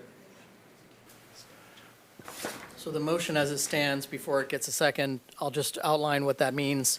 Because the changes are significant, this would have to be brought back for further review Right. before you set it up for adoption, to make sure that we vet all of that language in front of council and the public first. So I'm envisioning that we would come back to you with the additions that were requested from Councilmember Thompson, clarifications, definitions, and so on, and as well as procedures, whether that be in an accompanying resolution for those procedures or included in the ordinance. And then that would have to be agreeable to you with further edit, and then come back for a final adoption again. So there's 2 meetings there involved in that process. Thank you for clearing that up. Thank you. We have a motion? Do I hear a second? I second it. Okay, All right, we'll call the roll. I got it. Reynolds, Thompson. Motion passes 6 yeses, 1 absent. Excellent, thank you. And let me get this. Yeah. Can you make copies, or somebody could, actually, Kayla, could you make copies? Oh, thanks. Thank you, Ruth. All right. I was gonna do it prior, but I ran out of time. All Thank right, you. item 11, additional road funding for However, fiscal well, year enough for the council and then- 25, 26. And Brian. Who has this one? Yeah, I'll kick it off, Mr. Mayor. Okay. This item was initially brought before the council back in February of 2026 with a request to spend additional funding out of our contingency account for potentially road funding, some road projects this spring, early summer, I'll call it, June, before the new fiscal year. The council had some concerns about a number of things. One was just to want to see Hewitt Park opened up, make sure the contingency funds weren't needed for other issues, even issues associated with more additional rain. And staff were directed to bring this back at this meeting today, so it's being brought back forward now. Rainy season is nearing its end. It's certainly April showers bring May flowers, but will April showers bring storm drain disasters? I'm not sure. So we're bringing it back for your consideration. All right, thank you. Councilman Thompson's in the queue. Thanks, I was quiet for a first half of the meeting, but I guess it's my time to fill the time. So I have a few questions regarding this. First, actually, primary question is what specific projects or streets is this 200,000 being allocated towards? I didn't see any identified projects listed. It's in the attachment in there. It should be The in there. attachment, okay. Last meeting that we discussed this, the comments from staff was specifically that if we allocated these funds towards streets, that the staff is already at their bandwidth for projects, and so that's why the council decided to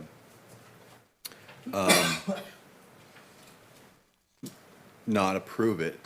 Has that changed as far as bandwidth? If we added $200,000, has the situation changed where the bandwidth for the projects that we currently have on the docket, has that significantly altered in such a way where the need is there, it's clear, and we can actually get some things done?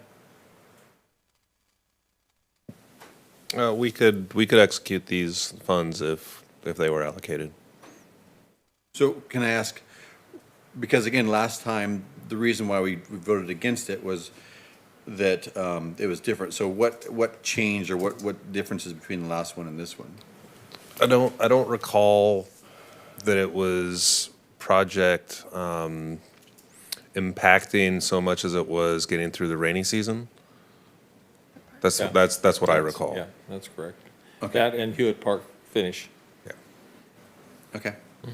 Because I know with this council, contrary to what was posted online, that this council, not only in this open session, but in our goals and priorities, I believe that every council member in our goals and priorities has listed roads and streets as either the top or one of the top items. And so, you know, for me, especially last time we talked about this, it had nothing to do with necessarily a lack of desire or priority for streets, but more of a balance, because this city is facing a number of challenges on a number of fronts. And based on the reports that we're getting from our finance director, that, you know, we're not necessarily flowing with funds, and it looks, you know, our outlook for the city and for California and our unfunded liabilities and all these things that it's important for us. I keep hearing from staff, it's important for us to be fiscally minded and wise in balancing the funds that we have. So my concerns is consistent with what we talked about last time, and that is making sure that although our roads and our needs are great, I mean, I'm hitting potholes and I mean, it's just, nobody likes that. But I want to make sure that as we make decisions that we have a balanced, not a myopic view, but we have a balanced approach to all the needs of our community to make sure that we're governing in such a way where it's a balance. So if you're saying, you know, obviously we take a lot of input from staff, so if you're saying that the need is great and it's not something like, yeah, we could use it, but the need is such to where we need to add another 200,000, which honestly for roads isn't that much. I mean, we did our church parking lot and it was close to $100,000. So $200,000 isn't really gonna get you too far in regarding roads goes, but if our guys have a lot of extra time, not a lot of, but if they have the time, the need is great to where other priorities give way for this, and we have the funds, and I say, let's go for it. But I know that in an election year, sometimes we want to just do things to have a viewpoint, but it's important for us to keep our focus on what's best for the community, not necessarily maybe what's best for a campaign. So again, I put this back to you. Is this 200,000? Because again, my vote no last time was based on your comment. So is this 200,000? Is it like we need it, give it to us, we can fix some streets, or is it? Yeah, we could. Yeah, I mean, I could use $200,000. Sure, I could take a pool. I'd love a pool. You know, I'm looking to your input. Can I provide a little input? Sure. If for us, I mean, obviously the roads we know I think the study showed we could spend, was it 15 million a year for 5 years? Or We have $140 million in unfunded. So it's a black hole. It is. So would the $200 do some help? No question they would. Do we have concerns facing us the next budget year? Absolutely. And that's where this balance comes of, I mean, we could just put all of our funds over there and say we're not putting enough. But at the same time, you know, we have, again, challenges on a number of fronts. This isn't the only challenge that we're facing. For sure. And as you mentioned, I think all of the council did have roads, if not one, and definitely top 2 or 3. And we wanted to put more into budget, but frankly, there wasn't enough to put any more in the budget when we built this last budget. So we did have enough for a contingency. And obviously, if we have money in the contingency, that can either be spent now on new needs that the council identifies, or it can roll over in the balancing next year's budget at that point in time. But certainly roads are, as you mentioned, they're definitely a priority for everyone on that Everybody. dais. I mean, it goes without saying, roads are, we all drive on them. It's not like, I don't know anybody that's on this council that doesn't have a car. You know, we all experience our roads. But again, you know, we're a city that has a number of needs. And so I guess I'm more leaning towards, you know, you guys, you know, Tim and Ruth, as far as, if you guys say let's do it, then I see those as valid. You know, yes, we have the funds for it, and yes, the need is so great to where 200,000 is really going to take us from, you know. Okay. Go ahead. If you're asking for my opinion, the contingency was set up for unknown budget expenditures, like, to me, almost like emergency, unplanned, sorry.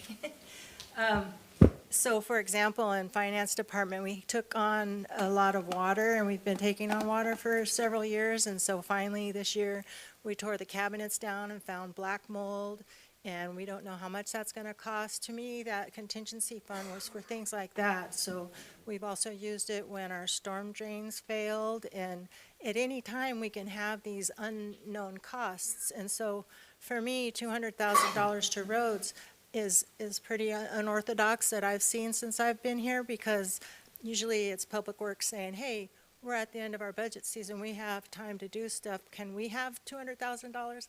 I've never seen it go the other way, where council is asking Public Works, do you need $200,000? So that's where Okay. I stand. That's what I assumed, but I wanted to hear it from you. Okay, you done? Vice Yeah. Mayor Smith is in the queue. Yeah, I've processed this as well, and for me, this is purely a policy-driven issue. You know, for an example, we discussed the park and its completion, and, you know, so just from that standpoint, it's not complete. There's still the light standards to be installed. Now, they may be paid for, but the work, once you start installing equipment, you find stuff, right? Oh, that pipe's collapsed, or whatever the case may be. There always arises additional unforeseen challenges whenever you're doing a project. That's just goes without saying. So for me, this is purely a policy issue. Staff, you know, we have a policy session, or I mean a budgetary session. We establish the budgets. Public Works says this is the amount of bandwidth, as the term was used earlier. This is the amount of the project level, the staffing levels. This is how much production we can do throughout the year. So these are based on that, these are the dollars that we're going to need throughout the year to execute XYZ on projects. So I'm always hesitant about, you know, just taking contingency monies or dollars that are set aside in the budget, because as I think is already said, we could take let's take a couple of $1 million. We have stuff, we have money in savings. Why don't we could take $5 million right now. We could do it, literally, right now, today, and throw $5 million at roads. And so I think it's more prudent to stay steady to the process and to the policy setting, to the budgetary process, and then coming into this new fiscal year, which is going to right around the corner, then maybe we've under budgeted. Maybe there's a greater bandwidth within Public Works, and you guys can do a lot more, which would be great.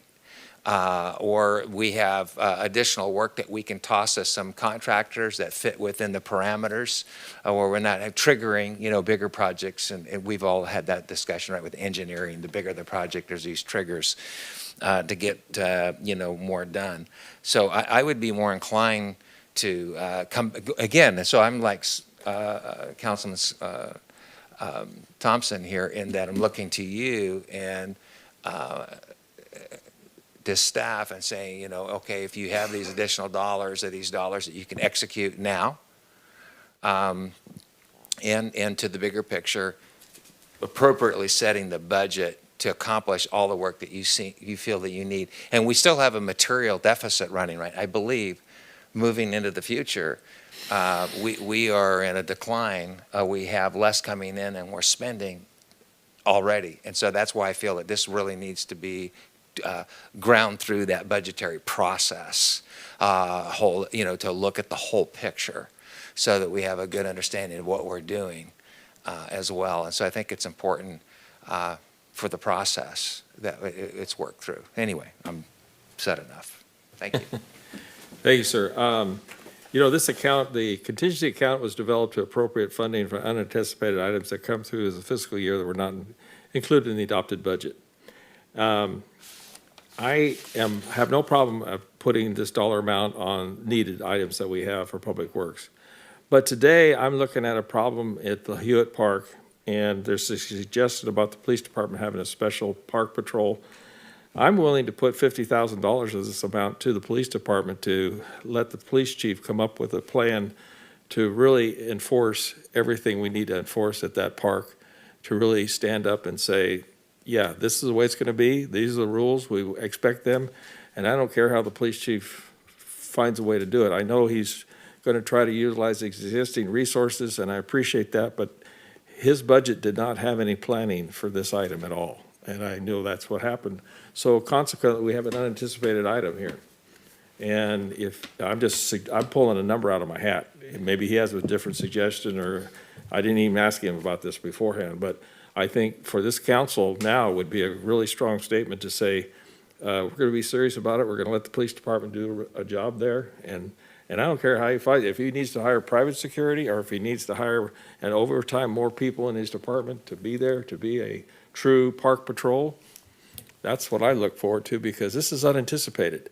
This park is, it's exceptional. It's a one of a kind. And I've been up there. I've had to deal with those folks that don't want to follow the rules. And none of us should be up there to have to do it. And our police department is what should be doing it. And that's my suggestion, is we push the 150 toward Public Works and let them do their thing, whatever they need to. But I'm really taking the item here to put, say, 50,000 to the OPD. And I've never asked him about it. He may want to answer to that question.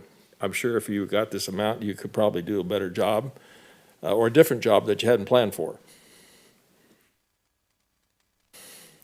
I'll let you speak. I'll make sure it gets done no matter what. Well, I appreciate that. and, I too, but at the same time, I realize you can only do with so much what you got. And- Yeah, And I don't question that at all. I'm just saying that it's a strong policy statement of this council to say, we're gonna take care of that park. Yeah, my partner behind me, if he needs it, I'm willing to do whatever he needs. I'll make sure it gets done. Yeah, it would definitely help. And if we can reduce costs of repairs and that sort of stuff, then that could save money elsewhere. So I look at it, any money you give me, I have to give you a return on investment. Thank you, sir. Councilman Reynolds, you're next. Thank you. We all care about the roads. We all care about transparency, all of these things. No one cares more than the other. There's a term for this when council members start trying to hand out money during an election year. It's called campaigning from the dais. Now, we need to be fiscally prudent and leave the money where it's at and fix the black mold and the water damage, put the lights in the park, and then see where we're at the end of the fiscal year. Otherwise, you can use 5 million, can't you, Ruth? And Amy, you can use 5 million? Yeah, I care more than anybody. Let's give 5.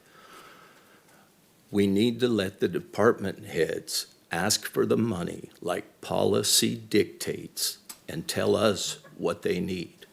We shouldn't be suggesting what to do with this money.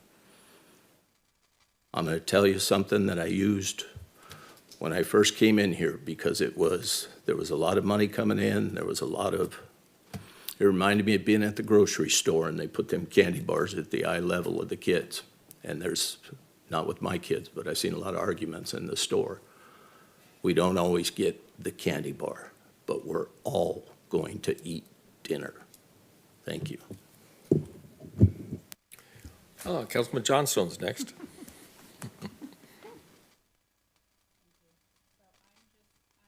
Our roads are bad and they're not getting any better. So what is our contingency for next year? Is money just going to magically appear for our roads next year? I mean, what are we going to, do we have money funded for 2 million? So every year we can use 2 million for it? It's about 2 million. Okay. Well, there you go there. Then I guess we'll just wait until next fiscal year and use up that 2 million then. Thank you. Councilman Weber. Yeah, thank you, Mr. Mayor. So Hewitt Park has its own contingency dollars built in already. So I don't even know how that's part of this conversation, because they've got their own, that has contingency dollars, right? 10%? For construction costs. Yeah, so, I mean, to the vice mayor's point, and it was raised before about Hewitt Park being not completed, well, it has, if there's something there, there's contingency dollars built in, so there's that. The roads need help, Public Works needs help fixing them, okay? $200,000 in the hands of a contractor or prevailing wage prices will go nowhere, literally. It's like, that'd be a vapor, it's nothing. $200,000 in the hands of our capable men and women over at Public Works and the roads crew to do mastic, grind and overlay, all that stuff can go far. Now, I did read the agenda and I seen your proposal where that would go $139,000 for mastic and then 60-something thousand for paving. I know you could get a lot done with it because, we seen what happened when 200,000 was moved over a couple of years ago. There was a lot of work that was done. So we have 2 road projects, 2 capital improvement projects this year, right? We have Montgomery Roundabout and we have Norton Street Avenue, whatever it is. That's 2. That's it. Nothing else. No other dollars are going toward any paving projects at all. Now, there's a little bit of money that's been set aside that you have for paving right now. You got a little bit of a budget that you could work with for buying, you're not gonna buy mastic with what you have, because it's quite a bit of money to get the machine here and the truckloads of material that you need to do the job. However, you could do some grind overlay. That is gonna be wholly insufficient, comparatively speaking, to how much erosion happens on these roads, okay? This is not a political thing at all, okay? There's a couple of people apparently wanted to make this political from this dais, and certainly not me. I'm trying to do exactly what I was elected to do, which was, represent the people and give them the bang for the dollar. Now, we've already had this discussion, contingency dollars, I get it. Ruth is very good at watching over the budget, and we appreciate that. However, it's not out of the realm of what we could do as a governing body to move these dollars over, and these are extremely well-spent dollars at that point. Am I correct in saying that you have asked for a certain budget amount, and you asked for a budget increase, but you were denied that budget increase? Is that true for next year? He wasn't even here for that. There you go. Alyssa may have asked for it last budget cycle. I know we asked for significantly more in Wade's crew to do this kind of work. It was only budgeted $48,000. We have $20,000 left. So for that kind of work. $48,000. That is wholly inadequate, comparatively speaking, to the rate of deterioration that we are experiencing all over this entire road, this entire city. So the question I asked before, and I'm going to ask it again, what is the cost of doing nothing? Okay, even if it is $150,000, that's more than nothing, okay? And I would agree with the mayor talking about the $50,000 over to the police department to actually help, subsidize what we need done over at Hewitt Park as well, but that's another conversation. But even if it was just $150,000, think about how much work we could get done, because I've seen the crew in action. I know what equipment you have. I know exactly what they could do. I know what they're capable of. And we're talking tons and tons and tons of asphalt that could be laid during this season, not to wait through another season, because if we go all the way through the summer, we got, like I said, 2 capital improvement projects that we're going to be working on. That is ridiculous considering the size of the city and the scope of work that needs to be done, okay? So if we don't do anything else, and all we have is $20,000 left in this budget cycle, then what are you going to get next budget cycle, and how much are you going to get done before we get to the winter when roads are going to be that much more damaged? When you get the alligatoring, it penetrates down to subsurface. That's when it blows apart. That's when you get the huge potholes that are everywhere in the community, quite frankly, okay? I was talking to Wade a couple weeks ago, and I asked him if there was any data on what could be, if there was hard data on how many potholes existed after the mastic was done. And so he was saying that you guys got data that's like talking about 4,000 potholes or something like that, and the next year you guys mitigated 1,000 potholes, okay? That's after the mastic, okay? We've seen the mastic down for several years now.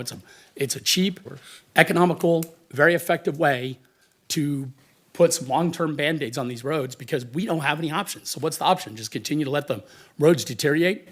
To continue to see our constituencies' vehicles get beat to death? Mine, yours, all of us included?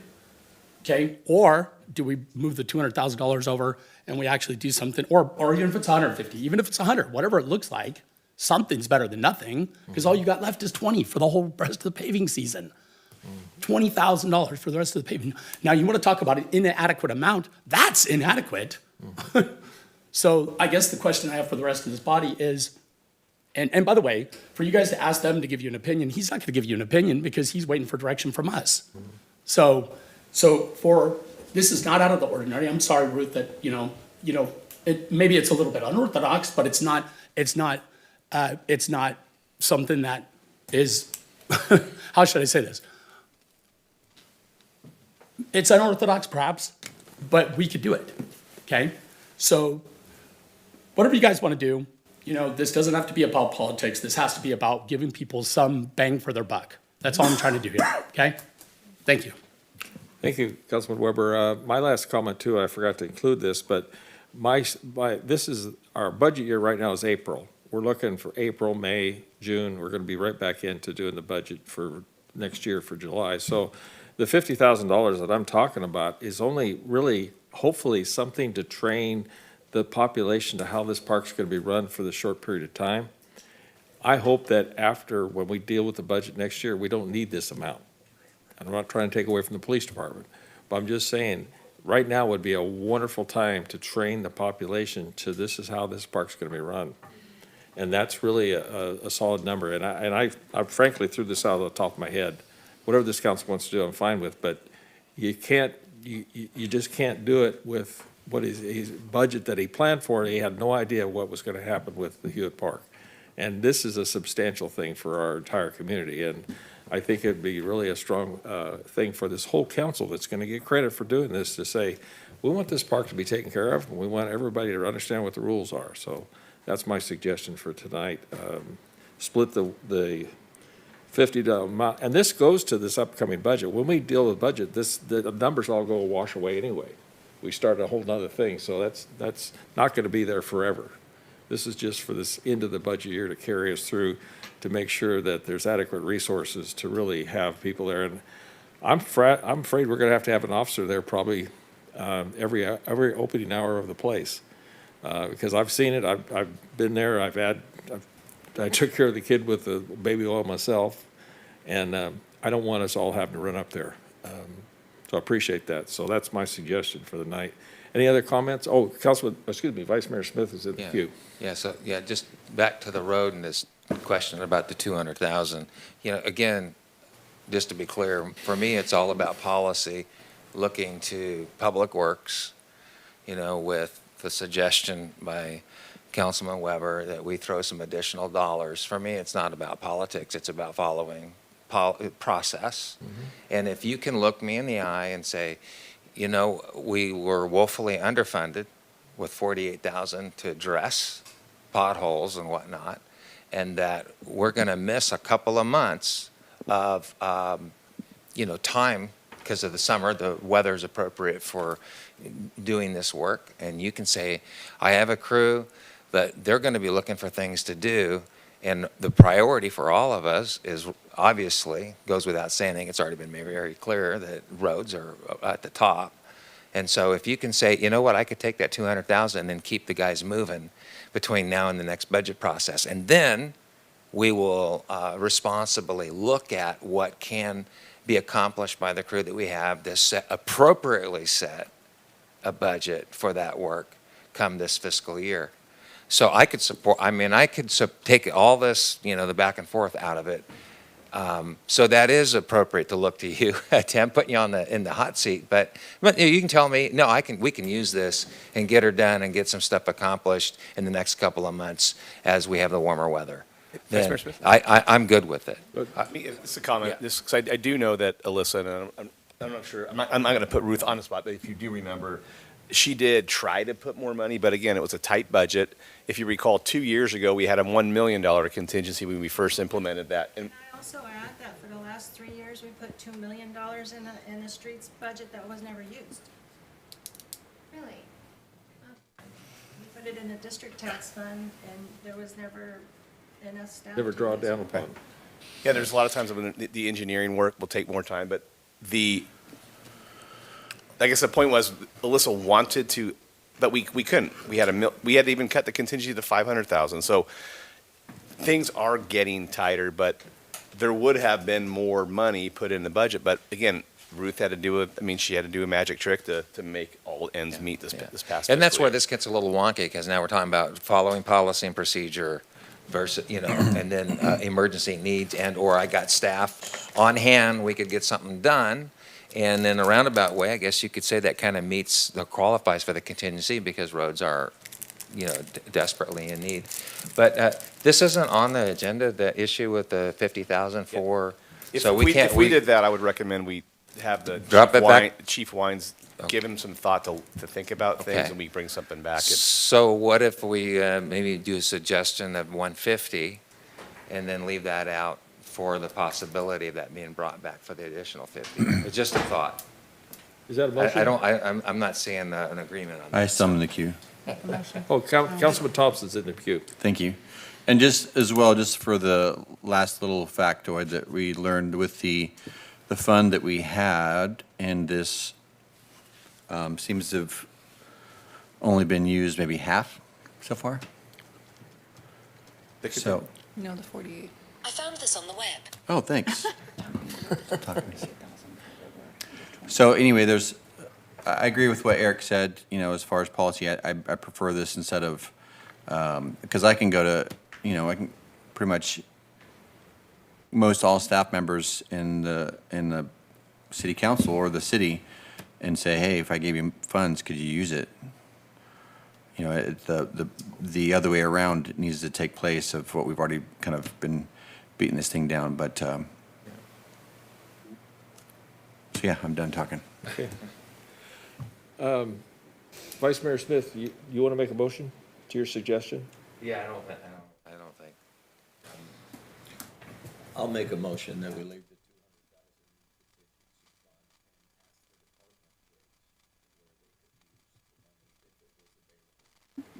With, go ahead. I'll make a motion that we move to allow Tim Kimmer and his crew to at least get the master. I'll make a motion that we leave the 200,000 in the contingency fund. We're gonna have to track these motions, right, for Well, we rules have of a order? motion, and the first motion is to leave it For a in the second. contingency alone. fund, so we would be looking for a second. Yes. And then if there's a competing motion, because that one is not died, then, we can move on to I can make council a members. third motion. We'll do them one at a time, shall we? Yeah. Well, no, because you vote on the third one last, or first. That's the law. So my motion is to leave the 200,000 in the contingency fund and ask the department heads for a budget. And you vote on the third one first. Just to be clear, is the 200,000 in the contingency fund for department heads determined on the budget, is that for next fiscal year? I just want to get clarity. I would like to put this in the hands of the department heads rather than the council handing money out. Yeah, so I say leave the money where it's at and ask the council or the department heads to comment on what they need. But as far as I'm concerned, leave it there until June 30th. Yeah, with that, it goes back to, again, the policy like Eric shared, which is basically our current policy, so I'm on the same page for that second. Motion in a second. Okay. Okay. So we have a third motion. We vote on this. Wait, we have a. Well, I have one motion that has a second, and that's Right. it so Right. far. And I have a question over here, Councilman Weber, on the call. No. Okay. So we have a motion and a second on, I'm leaving this in the contingency fund and allowing staff to make their budget requests. any question on the motion? I do have a question. Sure, go ahead. Please forgive me. At the risk of putting you on the spot, I'm sorry, but there's a lot of comments and conversation here, Tim, about like, could you use it or could you not use it? Okay. I mean, you went through the staff report and you identified that comprehensive list of what you would do with the mastic money versus the paving money. I looked at the list. It's a great list. Every one of those roads are in desperate need, and every one of those neighborhoods and all those constituents in those neighborhoods would benefit greatly from that. So I guess the question is, I'm not trying to put you in a bad spot. Could you use the money this paving season? Would it be beneficial for the roads? I'll answer. I mean, of course it would be. I mean, that's obvious, right? I'm not saying that we should do it, but if we spent the money on the roads, would it benefit the roads? Absolutely it would. All right, question is asked and answered. We'll call the roll on the motion to leave it alone. Do not have a competing motion with a second, so if you're terminating discussion and calling for the vote, then that's appropriate. We'll call for roll call, please.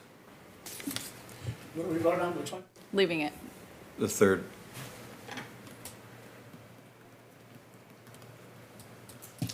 That does not pass. No, So we are to we have stall. to have some other kind of discussion or motion. Well, we had a motion earlier, a second that, what was your motion, sir? To, I did not have a second for that. We need a, There was no second for that. we need Oh, a second. Okay. She'll second that. Any question on the motion? So just to confirm, there was 150,000 To Public Works. to Public Works, Yeah. okay. Roll call, or excuse me, call roll.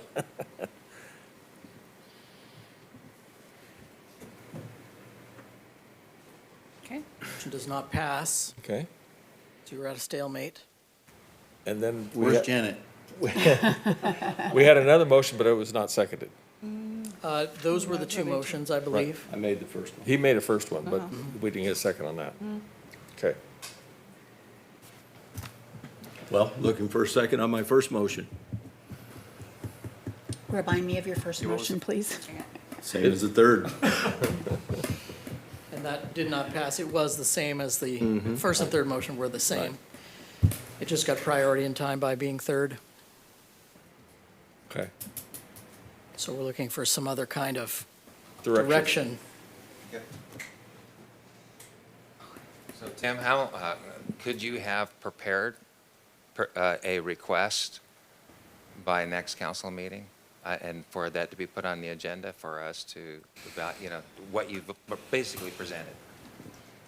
And then going back to my earlier comment, which was evaluating your team, looking at between now and the next fiscal, and then what could you reasonably use, not allowing staff, I'm sure there's plenty of things to do. I'm not suggesting that the guys are sitting around drinking coffee looking for work. Yeah, I'm sure that's not happening.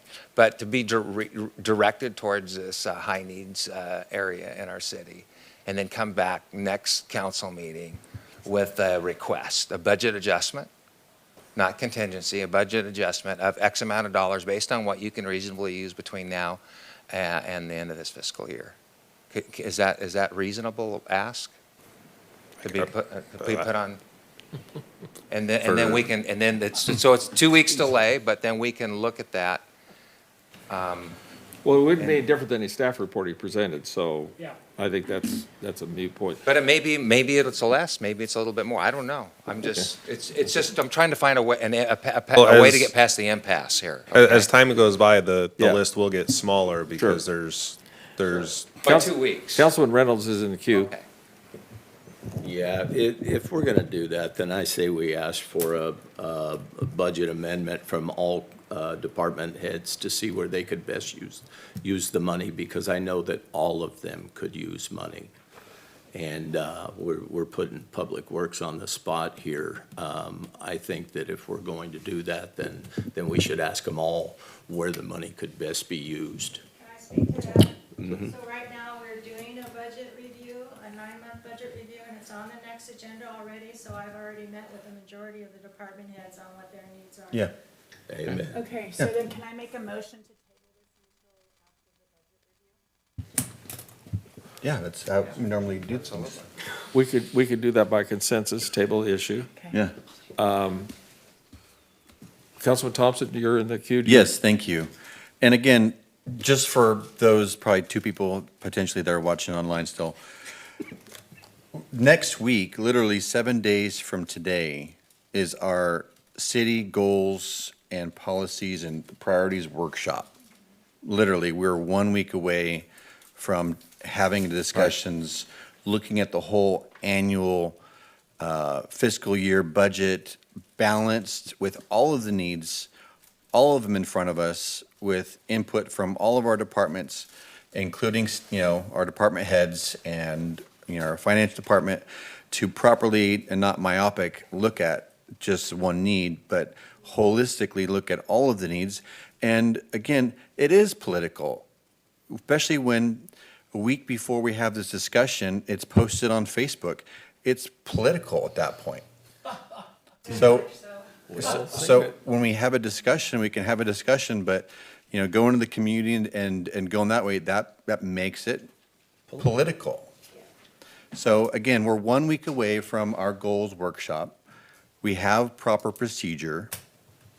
It's important for us to look at all of our needs holistically, be, roads-minded, but also city-minded, holistically for all the needs and all the departments. So I relent.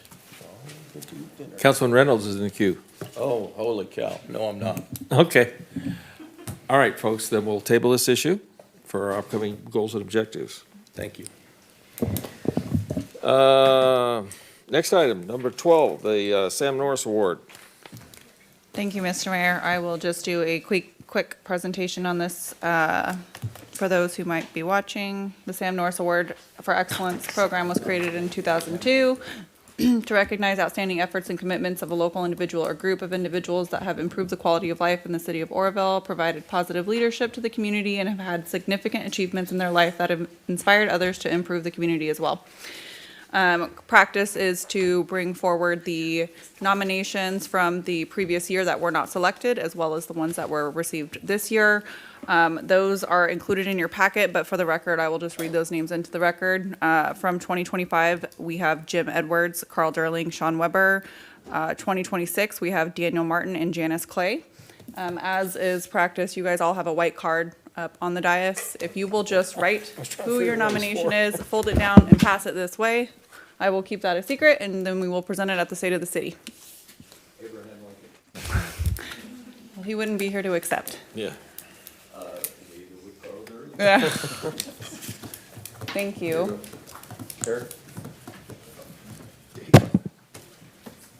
Thank you so much. All votes in? No. Oh. Sorry. I'm looking for two more. Thank you. Now we have all votes in? We do have all votes in. Thank you, Kayla. Thank you. All right. Public hearings, we're done with that, excuse me. Any non-agenda item? I Public? did just want to read into the record that we did receive one public comment via email earlier today from Natalie Sheard. It was forwarded to all of you, and then it's also on the dais. Okay. Future agenda items from council. Any items coming up? I'm going to put one on as the mayor. I'm going to ask the police chief to put together a protection plan for Hewitt Park and give us what you think is necessary and needed with some dollar amounts for the next agenda item, all right? And that's at mayor's request, so we don't need any other councilman in there. Second. Okay. Just a comment. Yes, sir. Brian, I will not be here the next council. I have a mandatory meeting I have to be in Sacramento for. So I'm just. Okay, thank you. All right, sir. Any other agenda items from council members? Seeing none, there is correspondence you've all received. I'll make note for the record from Doug Dirks, Jeff McClure, and OCESD. With that, I will adjourn this meeting for the next meeting to be held